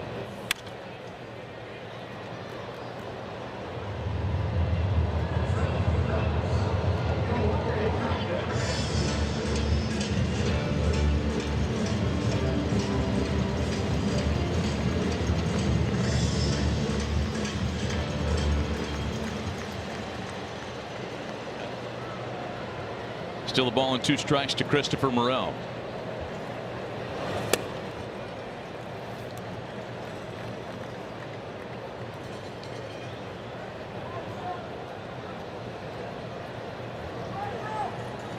Talked about the Orioles coming here to take on the Rays next. Marlins back home for Atlanta coming up next. The class of not only the National League, but maybe all of Major League Baseball. It's going to be a good series. Yeah, they've had a tough 7 games here. The best record in the American League with the Rays, and then they play a 4-game series against Atlanta at home. The best record in baseball. That ball's ripped into left. What a layout catch that was by Chandler Simpson. Man, he gets to everything. Ball was scalded. A couple similar plays. That line drive that was Adam, he let fall in front of him. Maybe could have made an effort, maybe a diving effort. That one had a great jump, and Rasmussen loves it. Boy, and those could be difficult too. Those line drives right at an outfielder trying to read the spin or the knuckling, whatever it may be, to go and make a play on a ball that's moving quick. So 1 out for Xavier Edwards. Let's check in with John Fanta. And that Vasgersian, this just became the Mac cast, the Joe Mac cast, because from a kid from Buffalo to a top prospect to Miami Marlins rookie. How's the first 2 weeks in the Bigs been? You know, the experience has been awesome. Just being around all these guys, being able to play in front of a lot of fans. You know, it's been truly incredible. Everything that I've ever dreamed of as a kid. And, you know, I stand here super blessed and humbled, and I'm very grateful for every opportunity that I get. So it's been something else. And a base hit that happens right here as we're talking. You get the call up, Joe, and you fly first class for the first time. What was it like? It was pretty cool. Pretty cool experience. You know, it was. I've never flown first class before, so that was definitely very new. But you know, I just enjoyed it. Enjoyed the whole time. Watched some movies on my iPad. Just got to just sit down in my own seat, so it was pretty cool. Had some good snacks, some Oreos, which was nice. Don't get that in regular, but yeah, it was a really cool experience, a lot of fun. So. Need some Orioles on your first class flight, my friend. I do, and I ate them. They were very good, and I had some popcorners as well. It was very good. Lastly here, we've been talking throughout the show about the pitch calling situation coming in from the dugout. You partook in this in Jacksonville. From a catcher's perspective, how would you break it down? Yeah, I mean, as a catcher, I think that it frees us up a lot. It frees us up in the sense of, we got to focus more on throwing the ball, blocking the ball, and receiving the ball. So it definitely frees us up in that aspect. And it's cool to see that, they have all this stuff in the dugout, whereas, they have the heat maps, they have the best pitches, all that. And, we're out there just giving our best effort as we can as defenders. So, I think it's really cool in that aspect. And I think that there's more development with that to come. You guys are racking up stolen bases like Orioles after school in the 4th grade. What are you seeing from your guys in the approach? And it's so many different guys that are stealing bags. Yeah, I mean, we do a lot of good stuff in the offseason and also during spring training for base stealing, base running. Guys are taking different routes. Guys are doing vault jumps, timing stuff, and we're just getting really good jumps on things. And, stealing in right counts and different things like that. So, there's a bunch of guys that stand out like Xavier, Marcy, those types of guys that steal bases regularly. They're obviously fast guys. Stewie Ruiz, those are fast guys, but, they also have things that give them extra help and extra confidence on the base paths to be able to make those stolen bases happen. You guys are threatening here. Do some TV for us. Send it back to Matt Vescursion. To you, Matt. Joe, that can do everything. Yes, it's great stuff, John. We have a pitching coach visit as Kyle Snyder comes out to chat with Drew Rasmussen, who has been deeper in counts than we're used to seeing it, and I do believe, kind of connected to John's discussion there with Joe, that a lot of this has to do with what the Marlins are doing on the base paths. Yes, and also they're a very scrappy team as far as they put good at-bats together. They're another team similar to the Rays. They don't strike out a lot. They put a ball in play. They'll shorten up their swings. They're not afraid to go the other way.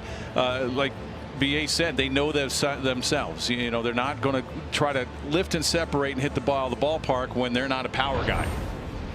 They've got 5 stolen bases on the day. Edwards has 2. Lopez has a couple himself. 5 stolen bases against Drew Rasmussen, who's given up 6 all year.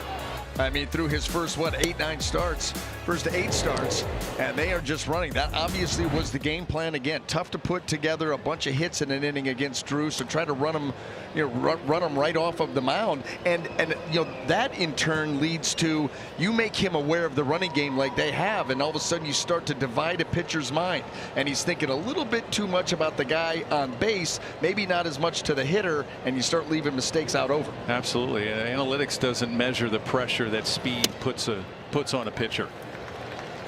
You have guys that can run on the base pass. You're absolutely right. Otto Lopez is among them. He's got 2 stolen bases today. He's been on base via a single and as a hit batsman this afternoon. 2 of the 5 stolen bases for Miami today. And behind quickly 0-2 on a couple of fastballs.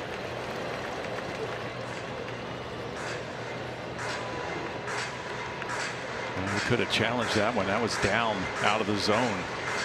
And he thought about it, and that's why he was asking. But you're right. If you're going to ask, then go ahead and tap.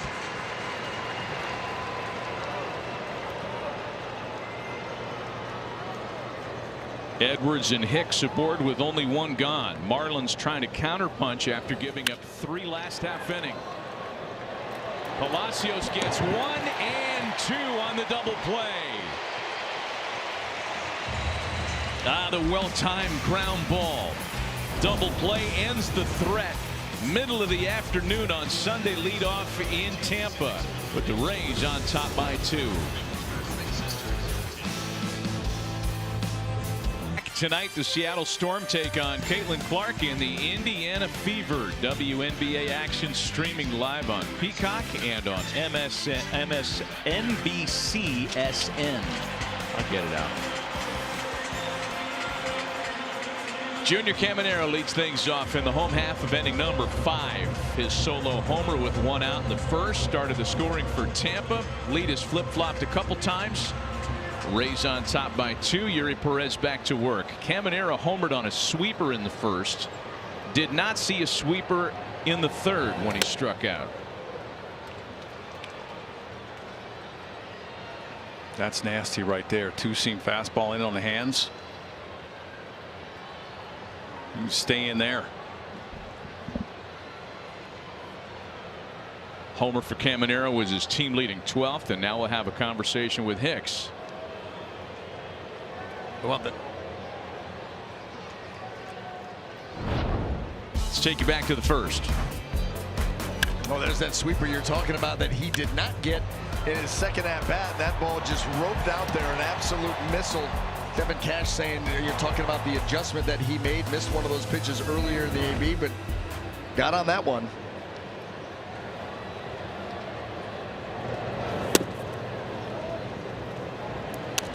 Ball and a strike to Junior Caminero.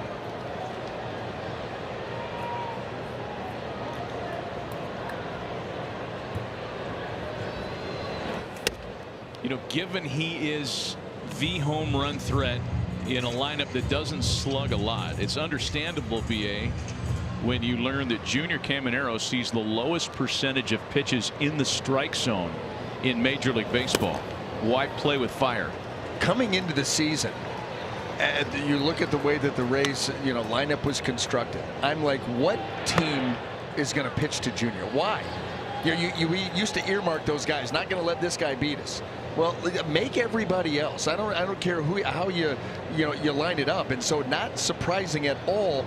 It's been, pretty surprising that Junior's been able to do this right here, to be able to take some walks as a young hitter who wants to make something happen.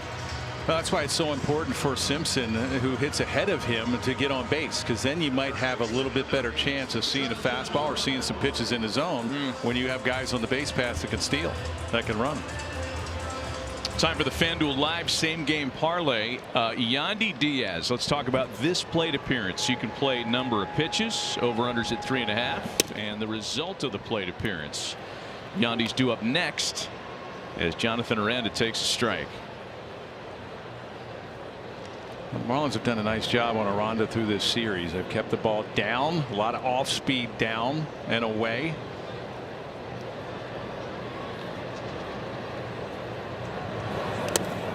Yeah, Jonathan in the series is 1 for 9. Not everybody stars on their own bobblehead giveaway day like Shohei Ohtani does. And Aranda had his bobblehead giveaway yesterday.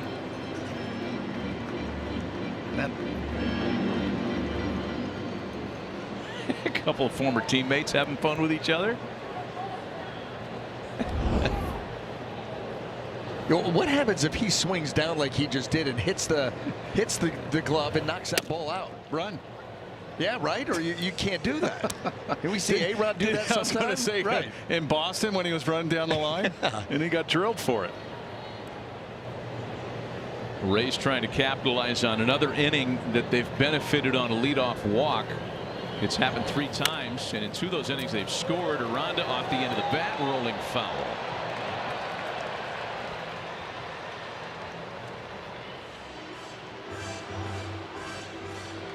Aranda has a great story how he got noticed out in Tijuana. They were scouts out looking at Randy Arozarena, who defected from Cuba. They were out scouting him, and lo and behold, Aranda showed up, and there it is. Bad Bunny. That's not a bad call. That's a good bobblehead, man. It is. Styling. Love the flow too. You can have that, BA. Give it to your kids. Well, thank you. We could use some of that hair. Ball and 2 strikes to Aranda. Runner aboard with Yandy Diaz waiting on deck.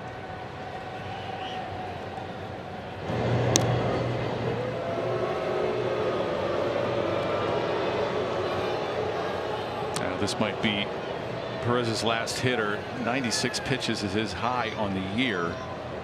He's already at 95. Tyler Phillips up in the bullpen behind him. There goes Caminero. It's lined right to Edwards. He'll turn that into an easy double play. Pitcher's best friend. This was squared up, but not high enough. And maybe by virtue of that double play line drive, Uri gets a chance to finish the 5th. It'll be Yandy Diaz for a 3rd time. He has grounded out and walked. Yandy on the first pitch, high and deep to center field. Marcy looking up, and that one's gone. Stop calling me a line drive hitter. Yandy goes big fly.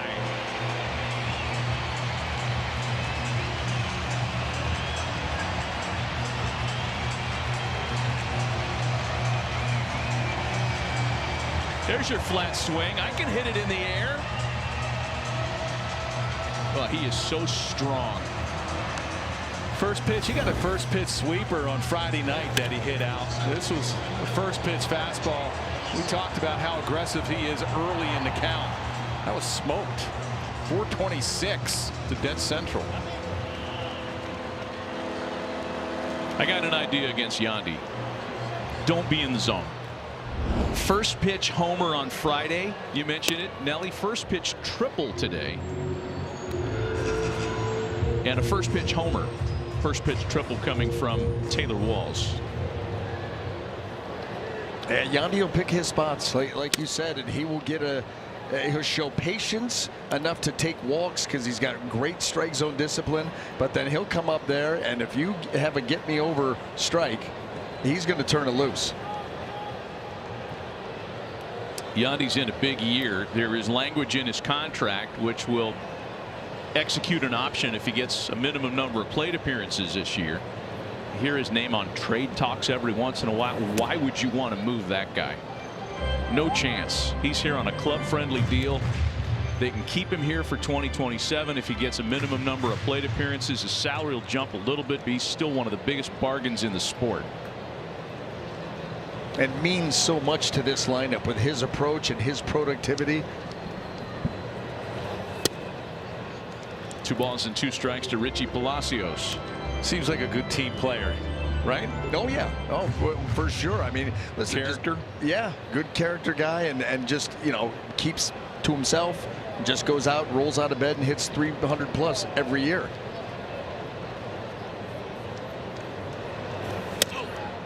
And Palacios is rung up.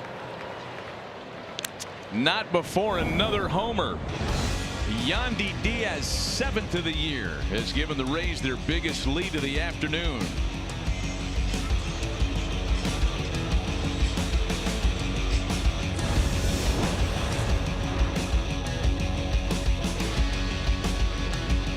All season long, get personalized highlights and push notifications just for you. Download the MLB app, the #1 app for live baseball.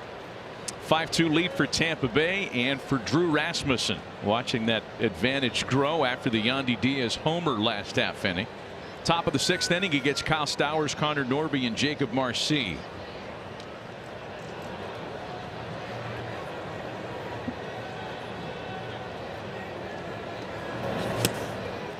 Oh, and changeup, good pitch, swung on and missed by Stowers.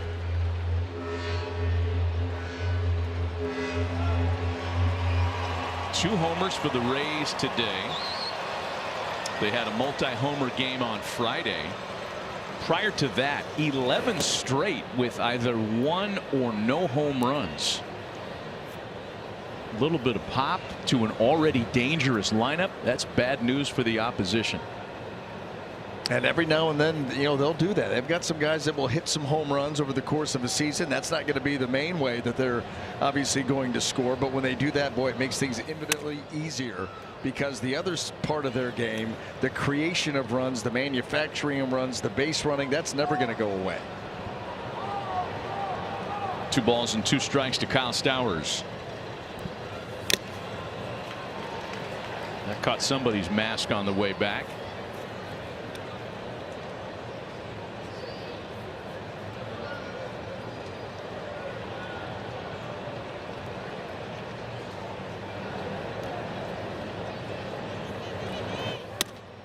You know, I can't help but dream a little bit on the way this Rays lineup would look with Brandon Lau still here. Sent to Pittsburgh in the 3-team deal in the offseason.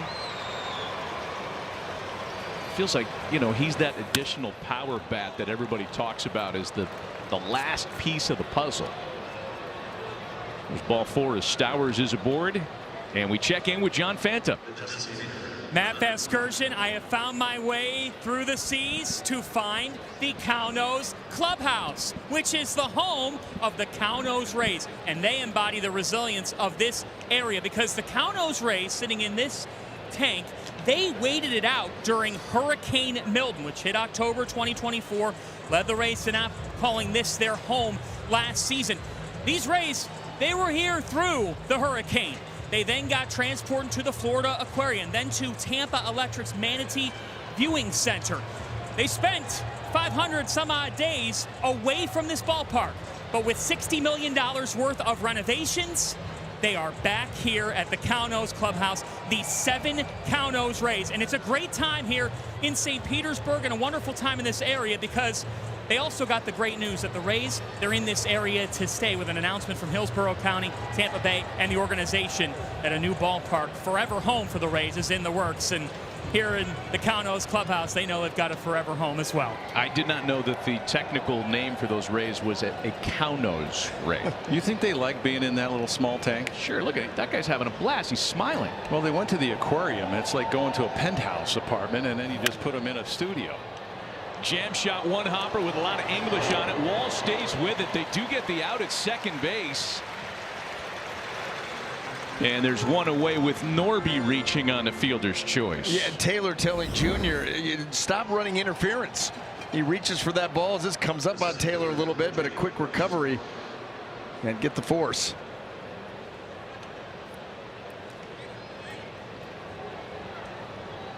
And 1 out 1 on now for Jacob Marcy. I think my favorite life imitating art story around the Tampa Bay Rays and an actual Ray was the year that Carlos Pena led the league in homers.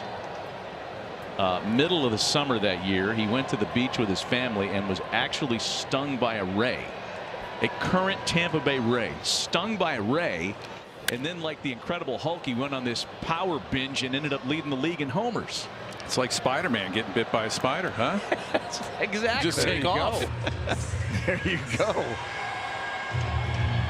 Maybe that's the answer. Go jump in that pool, see if you get stung. Come out raking. Don't do it, Fanta. Can you feed those things out there, or you can pet them? You can pet them. You can pet him. Jacob Marcy is hitting everything this series. My goodness, is he hot. He does not want to leave Tampa Bay this weekend. 8 for 11 in 2.5 games here. Well, they got him out of the leadoff spot. They had him there probably the first 6 weeks of the season. A lot of pressure on him. Some guys are just not typical leadoff hitters. They dropped him down, got a little bit more comfortable, starting to swing the bat. It's going to be it. Kevin Cash is coming out to make a change. Rasmussen will be done after 5 1/3. Rays going to the bullpen. And we got to get Fanta out of the fish tank.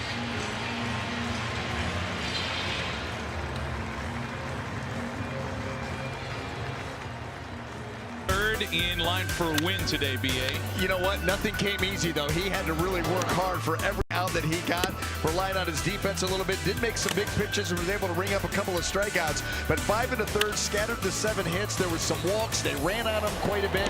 Relies on the defense here to get that ground ball double play. So again, nothing coming easy, but still in line for that win. Is responsible for the 2 runners that are out there right now. Yeah, as a starter, you're not going to have always your great stuff. You're going to have to try to battle through it, and that's what he did. And Marlins have a good approach.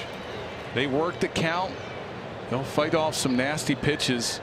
A lot of deep counts. Stowers, the leadoff walk in this inning, he was down 0-2 and worked that walk. Kevin Kelly is a new pitcher for Tampa Bay. His command has been outstanding this year. Only 4 walks issued all year long. Worked a clean 8th in yesterday's game.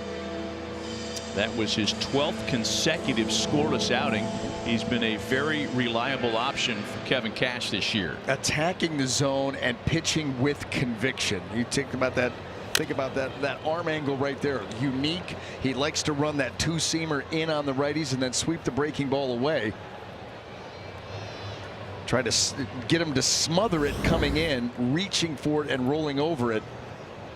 He's another guy that's introduced the changeup. Yeah, from that angle too, it's really tough to throw a change. He's a sidearm guy, a little 3/4, and you really have to stay on top of that circle change. That was a changeup right there. The only thing you can do with that is foul off your feet.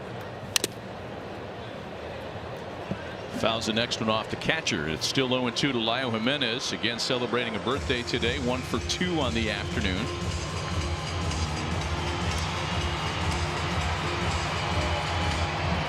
Kevin Kelly with a 60% ground ball rate, looking for one here to put an end to the inning.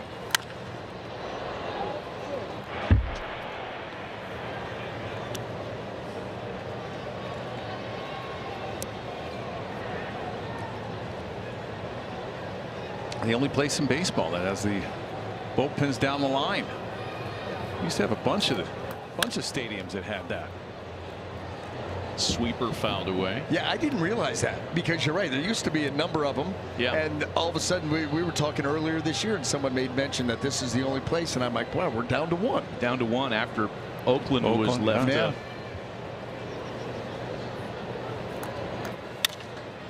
Jimenez with a ground ball. Good play that time by Walls. Turns it into the double play. Rays pressing the right buttons. They get their ground ball guy out of the bullpen to get the ground ball. Walls does the rest. And it's still 5-2 Tampa Bay.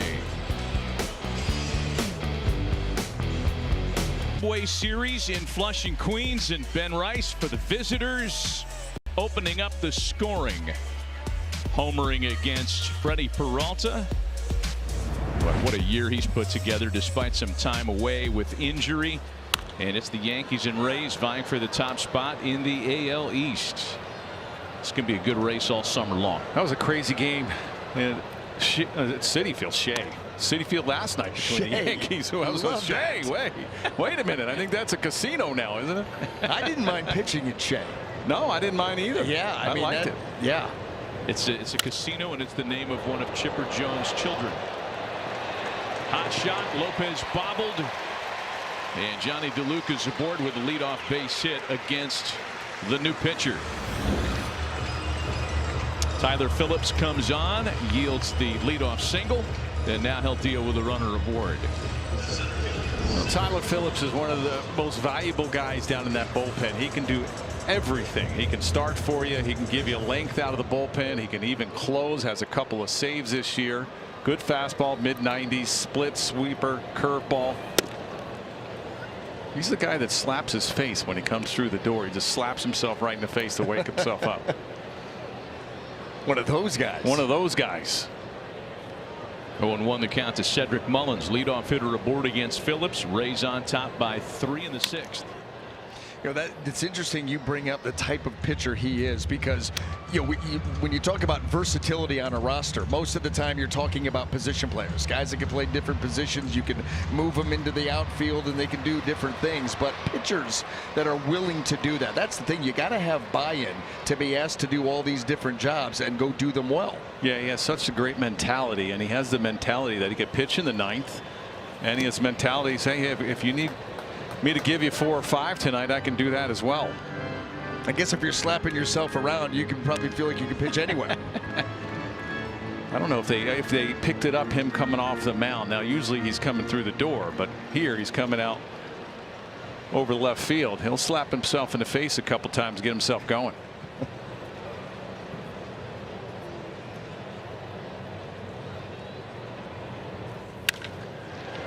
Sharply hit and past Edwards on into right field. Back-to-back singles open the Tampa Bay 6th. Well, that was that split finger, and it just stayed up. He tries to get that splitty to go down and away to lefties, and it just stayed out over the plate. That's a good at bat. Well, and exactly, the Marlins starting to anticipate here. Nick Fortes maybe putting down a bunt, trying to extend this lead, play the small ball at the bottom of the order. Shows bunt, pulls back and takes a strike. And then wonders how. Well, you wanted to bunt the ball to the third baseman. You want the third baseman to field this. And that way, the first and second situation will wind up being second and third. They keep it on, and that time Phillips misses a ball and a strike. And as a pitcher, your job is to, as soon as you release the ball and you see that guy square around, you got to try to cover that third base line. Rays lead baseball with 17 sack bunts this year. And Fortes trying to make it another, pops it foul. Will they keep it on again with 2 strikes? Not seen that yet. I wouldn't put anything past them because they're, you know, that offense is just, when you think you've got them figured out, they'll do something different like that. But I would figure that they would let Fortes swing the bat here. We'll see. He does, fouls it away once again. Yeah, he can shorten that swing and stay flat with it like we talked earlier in the game, and try to put the ball in play here. That's the other thing that the Rays have done a nice job of. They've got a roster full of guys that for the most part will have a 2-strike approach. It's not just the big swing all the time. They will shorten things up when they fall behind or they get to that 2-strike point.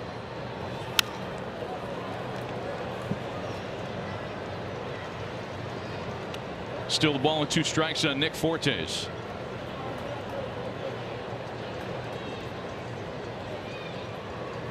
Nick's been on base twice. He's had to deal with base runners all afternoon. 6 attempts by the Marlins. Busy day. Yanks a heater foul.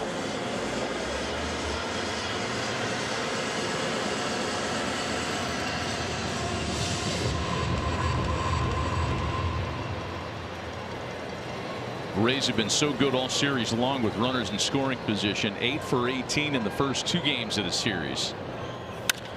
And Fortes pops this one up. A trio of Marlins converge. Stowers is there to, Casey, I beg your pardon, makes the catch.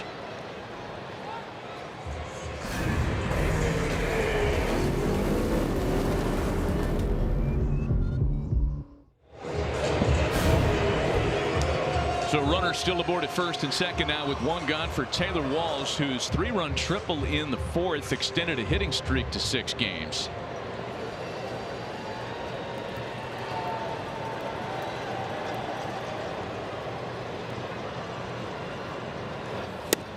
Walls executed a very nice, nifty 6-3 double play to end the previous half inning, and we were talking here in the booth during the commercial about his defensive prowess.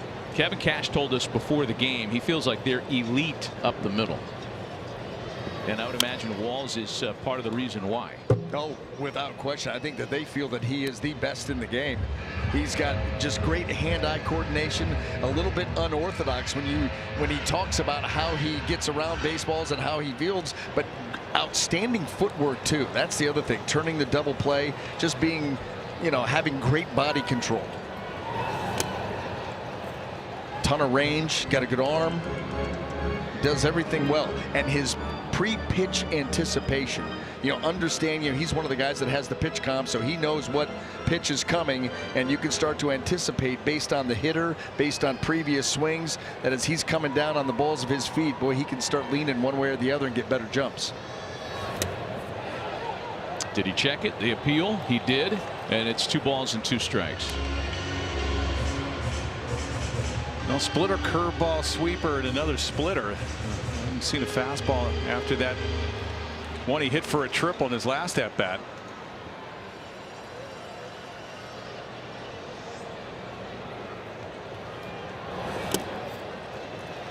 Phillips has been really good this year, limiting damage with runners in scoring position. Opponents are just 2 for 22. And he's trying to walk another tightrope here after the back-to-back singles open the inning. Well, Walls hasn't seen a fastball here, and with first and second 3-2, I don't see Phillips giving in.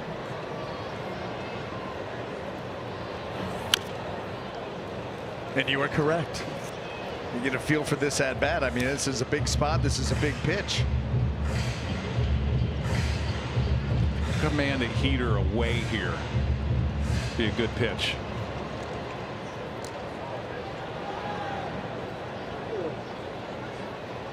The next 3-2 pitch home. Walls fouls that one away.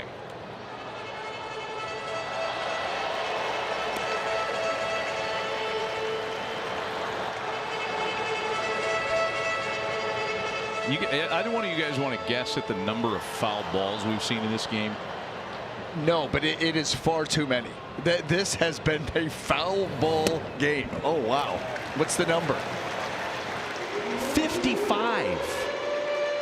55 foul balls. 55. I believe every bit of that. In fact, I would have believed if it was more, because that's what it feels like. You were talking about a lot of deep counts. The way that you get into those deep counts, you're fouling off the tough pitches, and there have been a ton. The fans are loving it. Like, let's have 155. Oh, while we're holding the phone. Filmed himself catching that baseball. No, he didn't. Come on. Infield's in, a chopper for Edwards. He comes home. They get it out there, and it took a great play at first base to prevent that ball from being fired off into the right field bullpen. Boy, can you imagine what that would have looked like? That ball gets by Morrell, and you may have cleared the bases with Chandler Simpson running. Would you say you get underneath the baseball? Got underneath and just you crossfire that, and it sails on you. Good play by Morrell over there. So Simpson reaches on the fielder's choice. Bases are still loaded now for the dangerous Junior Caminero. And a first pitch sweeper, which by design did not clip anything close to the strike zone, as Caminero in front 1-0. Junior's homer in the first came on a sweeper from Yuri Perez. 2-0 now.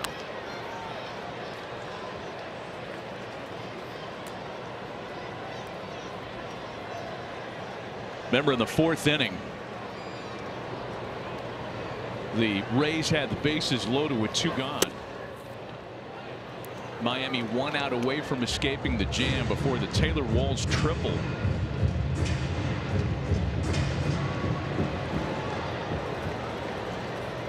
Two balls and a strike to Caminero, who, as we remind you, sees the lowest percentage of strikes in the sport. And there's nowhere to put him here with Phillips behind 3-1. Well, he just spit on your sweeper and your spitter or splitter. Bases loaded walk makes it 6-2 Tampa Bay.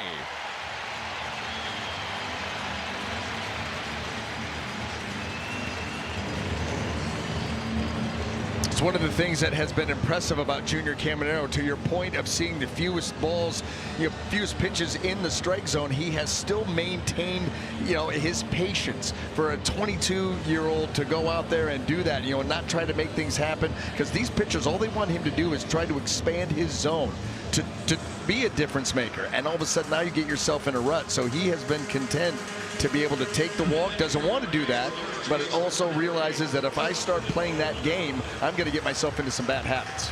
And Phillips gave up 2 hits on the fastball, and he's gotten away from it. Hasn't thrown it since. And again, that's coming from the bench too. Right.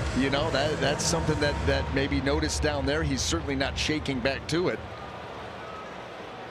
5 of Tampa's 6 runs today have been scored with 2 out in an inning. Here's Jonathan Aranda looking for more. Aranda 0 for 3 today.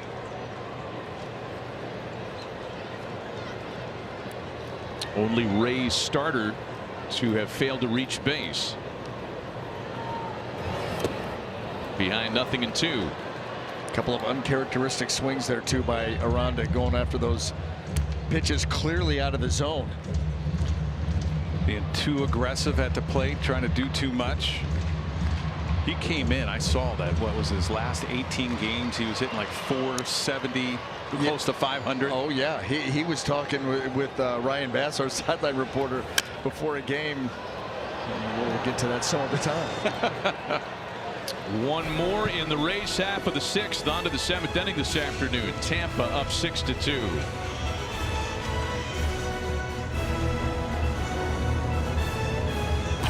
Padres. Well worth the wait. Mariners. They did it again. Wow.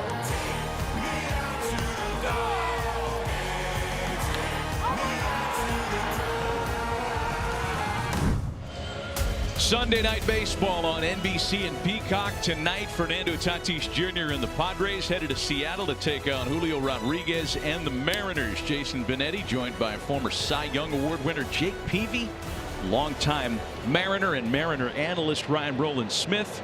Anthony Rizzo moving all around tonight. Sunday Night Baseball on Peacock, 7 Eastern, and on NBC. A 5-2 lead for Tampa, or make that a 6-2 lead for Tampa. And Owen Casey leading things off against Kevin Kelly. How about that? The Padres and the Mariners rivals. Well, they are in Peoria. Yeah, the sheriff complex. There you go. That's as good as we can do. We got to find. Seattle's so far away from every team. They got to Yeah. find somebody to rival. And I'll tell you what, should be a good game too, because you've got Seattle. You know, they're trying to catch the A's, right? And you've got the the Padres are half a game behind the Dodgers, trying to make some moves. A lot of teams bunched up in the standings around baseball.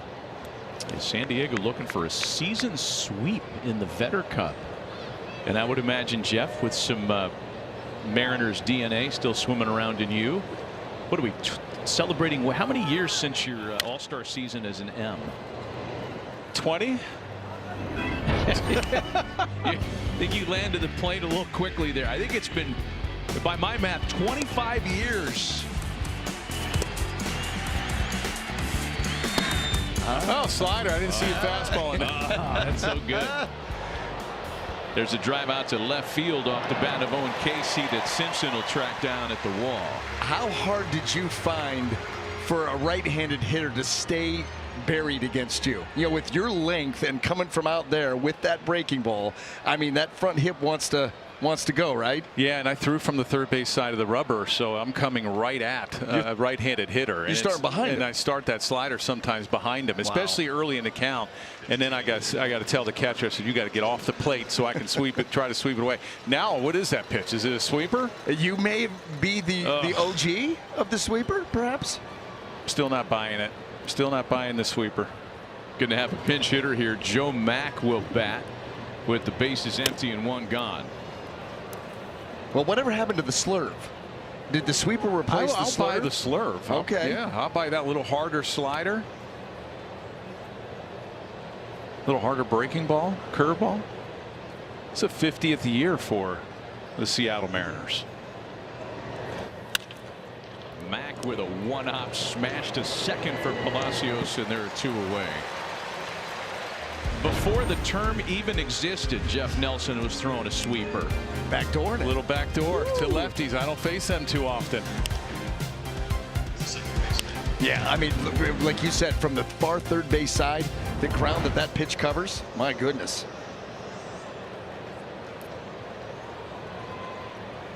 Seattle, the only team that has not been to the World Series.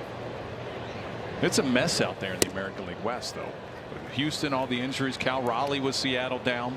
That's a good point. I mean, I would say, with the exception of the Yankees and the Rays, it's kind of a mess in the American League. Two-gun bases empty for Xavier Edwards. It's going to be interesting tonight, too, on Sunday Night Baseball. Lucas Giolito making his Padres debut. After Musgrove going on the IL and their injuries through their rotation. I'm shocked that he didn't get a job before spring. I think a lot of us were. I know that you know, once the dominoes started falling and there were injuries in the Toronto rotation, the San Diego rotation, we all thought he's going to go somewhere soon, and it took a little longer than we expected. But San Diego pleased to have him. He'll make his Padres debut tonight. Ball and 2 strikes on Xavier Edwards. Seattle's a good place to pitch. You like pitching there? Seattle? Yeah. Yeah, not the Kingdome. No. Did not like that place. I didn't mind it because it was inside and the weather was always the same. Well, that's probably how a lot of you feel about right here. But T-Mobile, back then Safeco. Beautiful facility.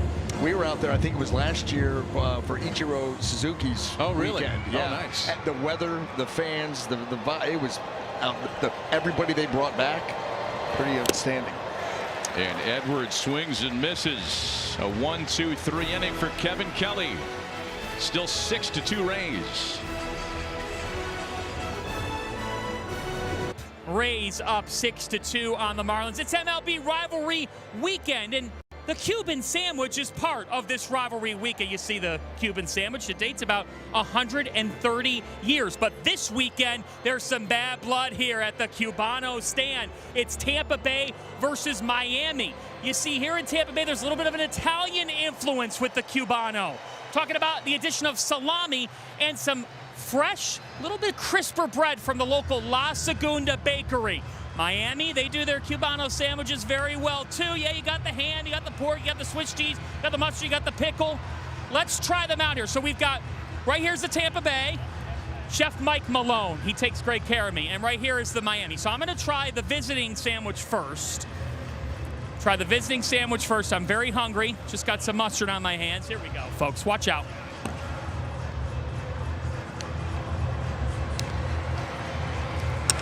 Okay, it's good.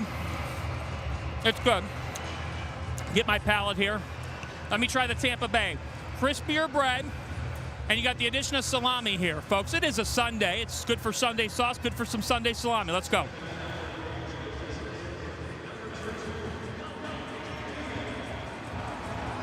Oh my God. The bread and the salami, a game changer. Tampa Bay Cuban sandwich, Matt Viskers. And no, Nelly, you don't get any of this. Oh, my goodness. Seafood report with John Fanta, because when he talks, you can see the food. Right, the mustard in the corner. That's for later. Excellent. I like the choice, though. I think I'd lean Cubano there myself. The La Segunda Bakery. You're talking. That's the best bread you'll okay. Find. Yeah. Yeah. On cue, Cuban-born slugger Yandy Diaz leads things off in the Tampa Bay half of inning number 7. The changes defensively behind Tyler Phillips will stay out there on the mound. Joe Mack, who we saw pinch hit, taking over at catcher, and that moves Liam Hicks to first. On a couple of room service hops for Otto Lopez, and Yandy's retired for out number 1. You know, not only is it rivalry weekend across Major League Baseball, but Major League Baseball is celebrating Armed Forces Weekend this year. And you probably noticed, if you've been watching your favorite team all weekend long, the military style, not only catcher's gear, but caps for every team.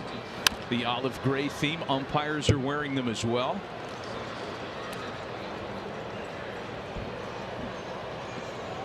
I think it's a sharp look. It is. I love it. You know, they would thank our armed forces for what they do to protect this country.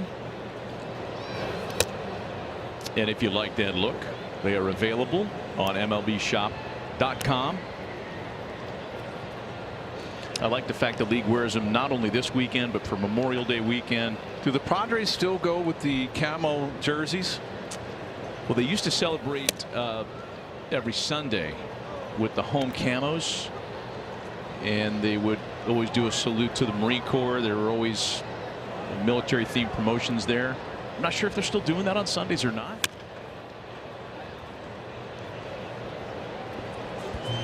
Ball and 2 strikes, the count to Richie Palacios. I think the Cuban sandwich between Tampa and Miami is as big as rivalry as the Marlins and the Rays. I think you're probably right. A lot of pride taken in those sandwiches.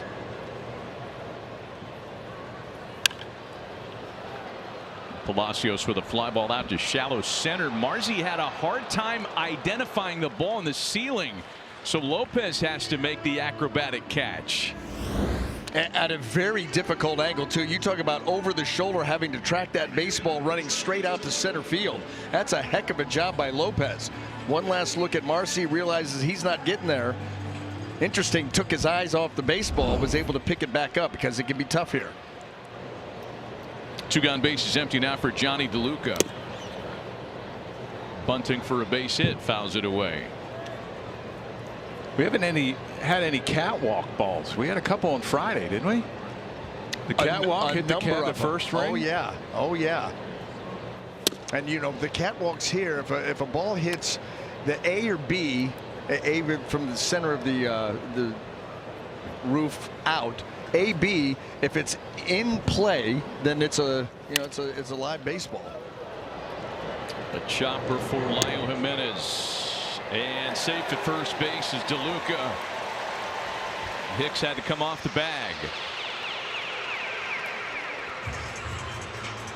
That wide throw. You know, Caminero had this play yesterday. You really don't have to run and throw like that. You could square up. He makes a good play by charging it.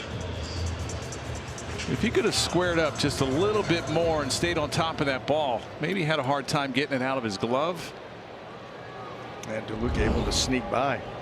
Miami guilty of 4 errors yesterday, not wasting any time as DeLuca throw down his second base. However, it gets him. Joe Mack comes into the game and hoses his first base runner.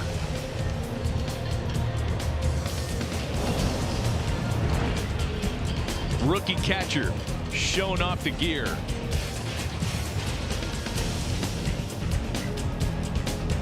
Baseball on Sundays. Check out MLB Sunday Stretch coming up next. A live whip around show bringing you live look-ins, highlights, and analysis of all today's games right up until the start of Sunday Night Baseball in Seattle. MLB Sunday Stretch only on Peacock. Back to the bullpen go the Rays, and it'll be left-hander Garrett Clevenger who allowed the game-tying homer in the 7th inning yesterday to Heriberto Hernandez. So Kevin Cash getting him back out there and giving him a chance to work a clean inning here and get the bad taste of yesterday out of his mouth. Liam Hicks the first to face him.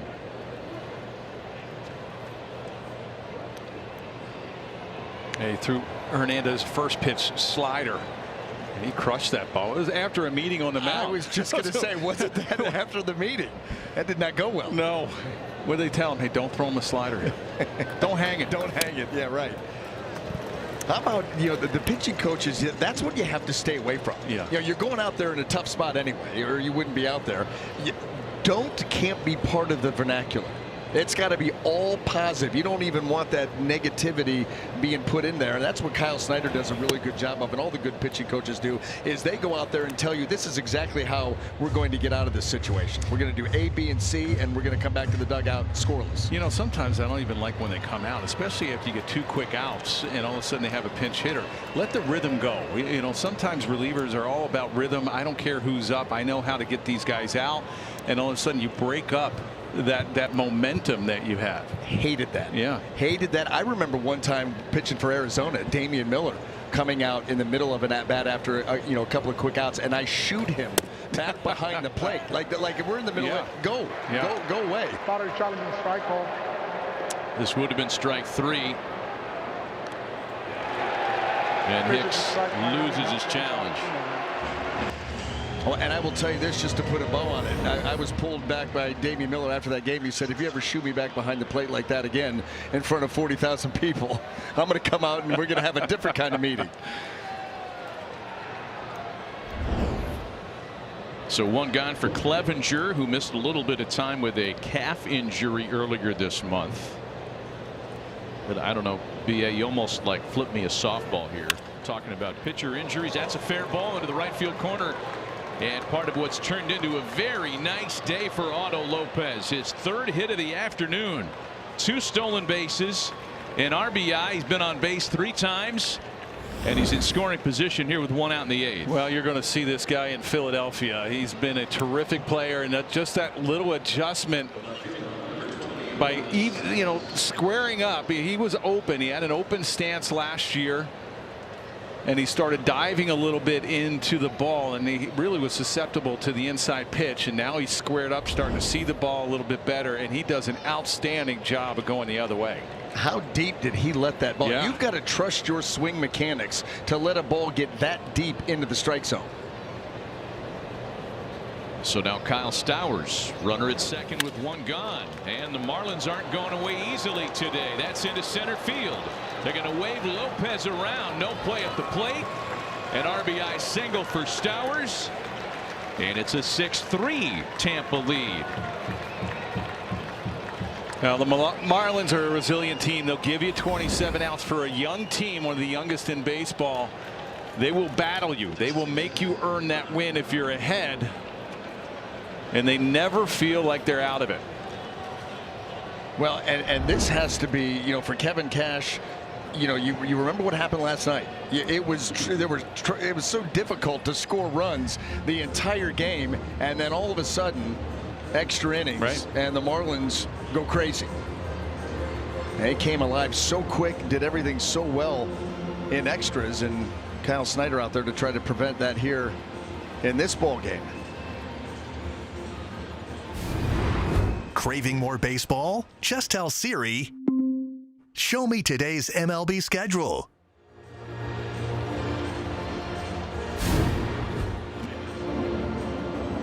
So a little conversation on the mound. Kyle Snyder going out to chat with Clevenger. Very quick conversation. A run in with one away. Runner at first base now for the DH Connor Norby.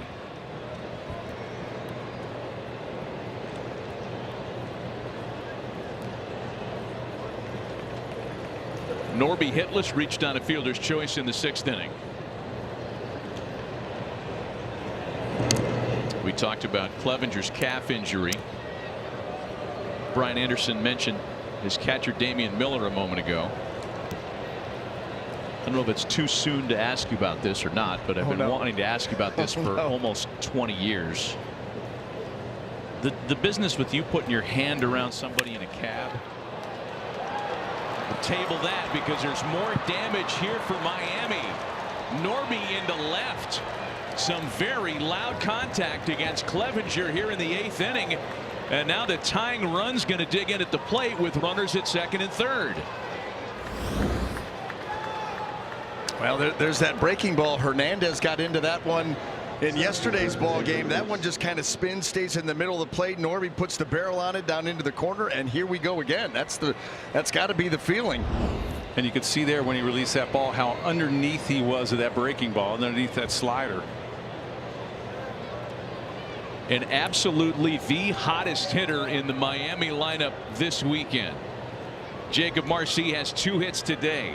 He is 8 for 11 in the series.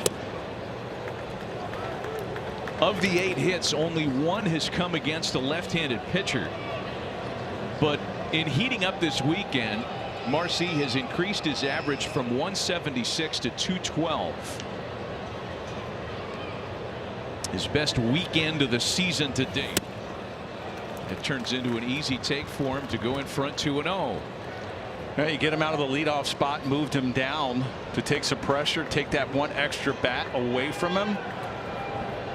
And he's really settled in. He had a great season last year in the time he came up to the big leagues. Terrific center fielder. And he can provide you with some power as well. This is very likely the last hitter that Clevenger is going to face here this afternoon. Kevin Cash, I beg your pardon, has 2 relievers up in the bullpen. Kevin Kelly was very good out of the bullpen.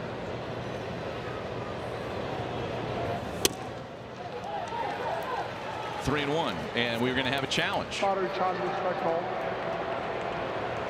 I don't know about this one, boys. Yeah, he's right. Turns into a ball 4. Well, plenty of play, but he's seeing the ball so well.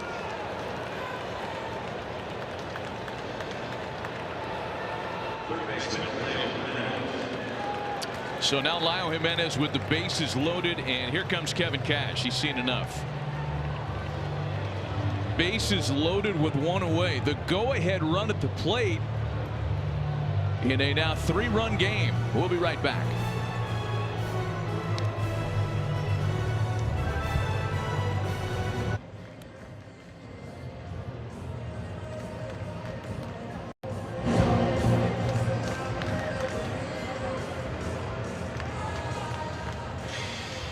MLB Plus is new for 2026. Stream MLB Network 24/7 in the U.S. and select out-of-market games every week, plus live radio broadcasts, game day 3D, big inning, and minor league action. Visit MLB.com/MLB Plus to subscribe today. So it will be Lyle Jimenez here with the bases loaded against a new pitcher, Ian Seymour. High, deep, and way foul in left. Boy, this came up in a hurry. Garrett Clevenger opened the inning, struck out Liam Hicks. 3 straight hits and a walk have scored a run and put this 3-run lead in jeopardy.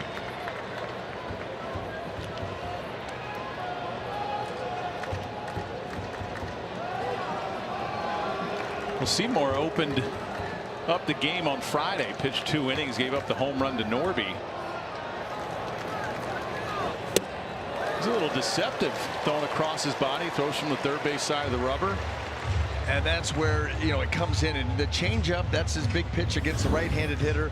Sweep the breaking ball against the lefties, leaves that changeup right in the middle of the plate. But the arm action, the deception, still get the hitter a little bit out in front. But yeah, working all the way over that third base side of the rubber. Never looks at home plate when he's delivering the ball to the plate. Get long. There it is.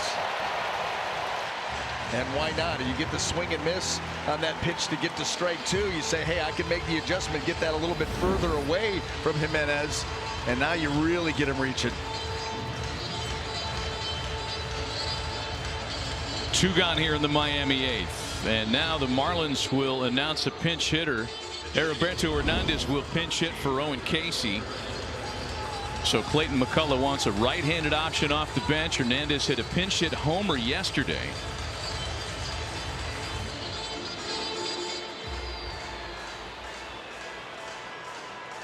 Oh, he got a slider from Clevenger, hit his first home run of the season. And it was a big one. This could be even a bigger one. I mean, real big. He comes storming back.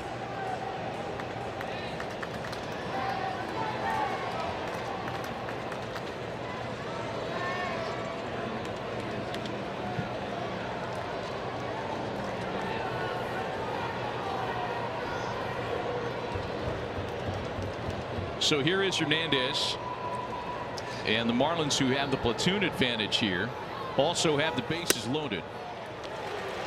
Well, Hernandez wears out the heater, and he takes one for a strike to start the plate appearance. That might be the first and only one he sees. That's a tough pitch to swing at. Good location outside. Yeah, I was going to say there's not much he was going to be able to do with that pitch, which is probably the only reason he didn't go after it. Ball and a strike.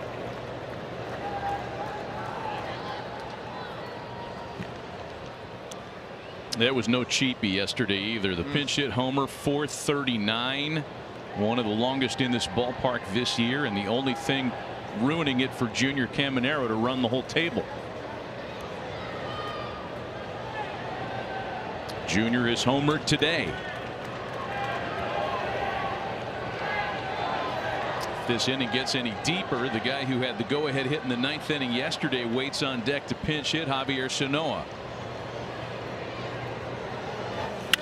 Hernandez lines it to shortstop. Walls has it to retire the side and end the threat. Bases are left loaded. Marlins do get one back to the bottom of the 8th in a now 3-run game.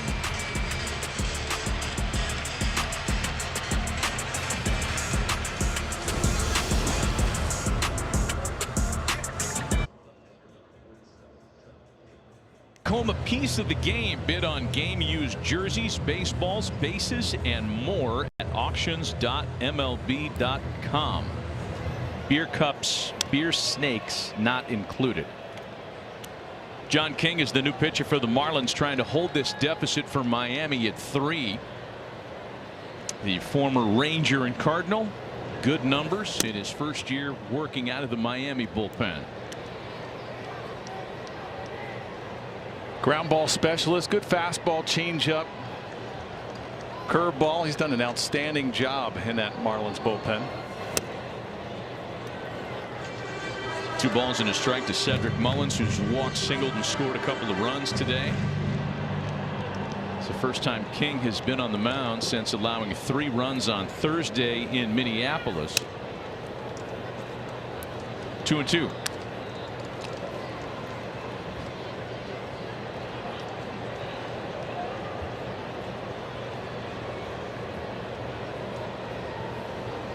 Been very tough on lefties.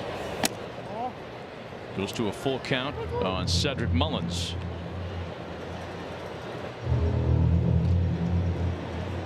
Miami has out-hit the Rays today 10-7 despite the 3-run deficit, and Mullins pops it up. First one, right?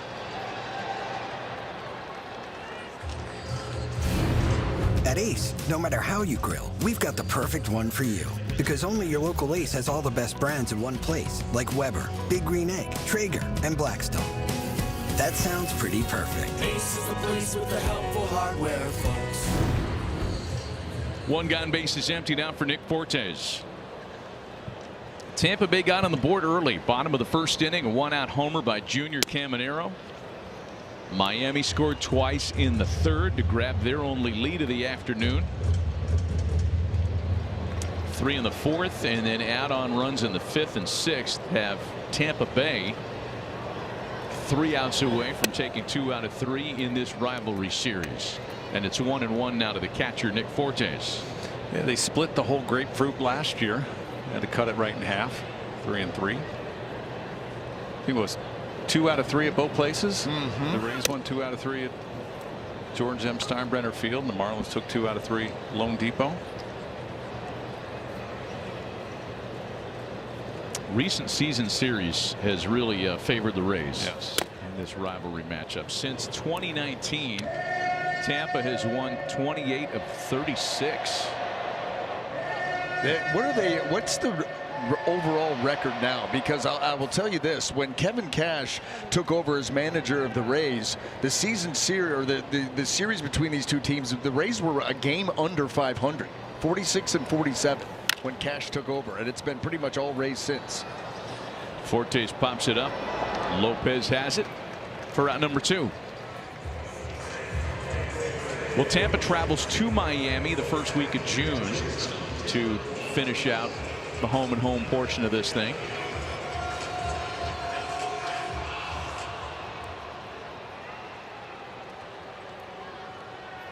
Taylor Walls has had a really nice afternoon. A couple of fine defensive plays, and he's added a 3-run triple to his afternoon.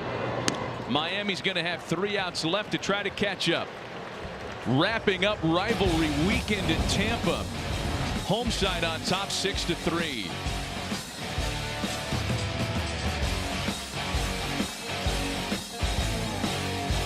Sabathia's iconic run with the Brewers from the man himself on the latest edition of MLB according to CC. New episodes of CC and Ahmed Fareed drop every Wednesday on all major podcast platforms, or catch it the same day at 5 p.m. Eastern on NBCSN and on Peacock. Brian Baker has 11 saves this year. That's 4th in baseball. First pitch is sent out to right field. Joe Mack has a base hit to start the visitors' 9th. Baker appearing in back-to-back games in the series. Allowed a run in the 9th inning yesterday, looking to close it down here this afternoon. Well, Brian Baker featuring a 4-seam fastball that'll average about 97 miles per hour, a changeup down in the 84 to 85 range, and then a slider. Uses the slider very infrequently, almost as a show pitch, just to show I've got a little wrinkle. The heavy lifting done with that fastball changeup, and the reason that it's so effective is the velocity differential between those two pitches. He's getting anywhere from 12 to 14 at times. Yeah, I watched him yesterday for the first time. He was nasty. Got in a little pattern with Marcy. Went change up, fastball, and then change up, and he just shot him into left field. Gave up that run in the 9th, but he's got really good stuff. Xavier Edwards into left. Simpson handles it for out number 1, and the Marlins are down to their final 2 outs today. Talked about the Rays staying here for the Orioles coming up this week, and the rest of the schedule for the American League's best record. Always a big series. Rays Yankees, that's happening in the Bronx next weekend, then to Baltimore, and then playing host to the Angels at the end of the month. Call the Angels a little breather after that. First pitch to Liam Hicks is in for a strike. The division games are always tough. These teams know each other so well. You're going to get between the Orioles 2 out of 3 series, and then you're on the road in New York, and that's top of the division. Big games. It feels like you're on the road in New York when the Yankees play here too. That's got to be annoying. Really, it can be. And you're right. And Boston, they'll come. There's a lot of red in here, but it's 0-2. I'll tell you the crowd with this building opening back up this year, the crowds have been really, really good, and the fans have been. There's been a good vibe in here, a good buzz in this building. It should be. This is the best team in the American League. On a hop, good play by Palacios, and they get the force out at second base. But that gets by Palacios, and we have a very interesting looking top of the ninth. Well, Richie, a couple of steps and a tough hop there to the backhand side, and Taylor Wall's not going to get greedy. Just like a first baseman, stretch out, secure that out. You need one more. Otto Lopez stands in the way. He's had a very good afternoon. Been on base 3 times, 2 stolen bases, and RBI. He's scored a run. Hicks takes second on the first pitch. Will not be credited with a stolen base.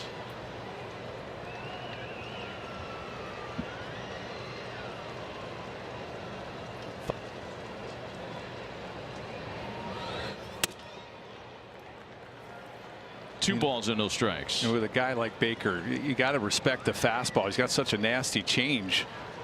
You got to sit heater on him, right? I mean, between 98 and 84. Yeah, and that's what makes it so effective. You do have to be geared up for that fastball. And the thing is he uses it basically even.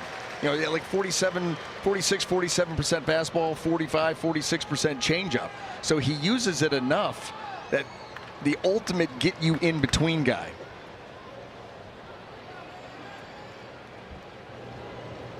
After the Marlins extra innings heroics yesterday, they had a chance today to win their first series here since 2018.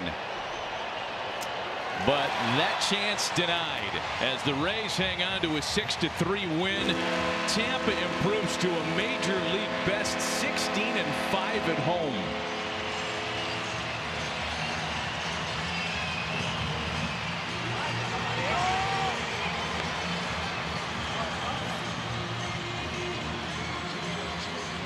Rays have won their last 5 games following a loss, and the American League's best record gets better still after a home victory here today.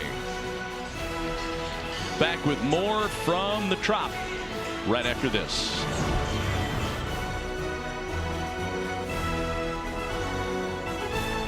I think, but were 5 stolen bases from the Marlins.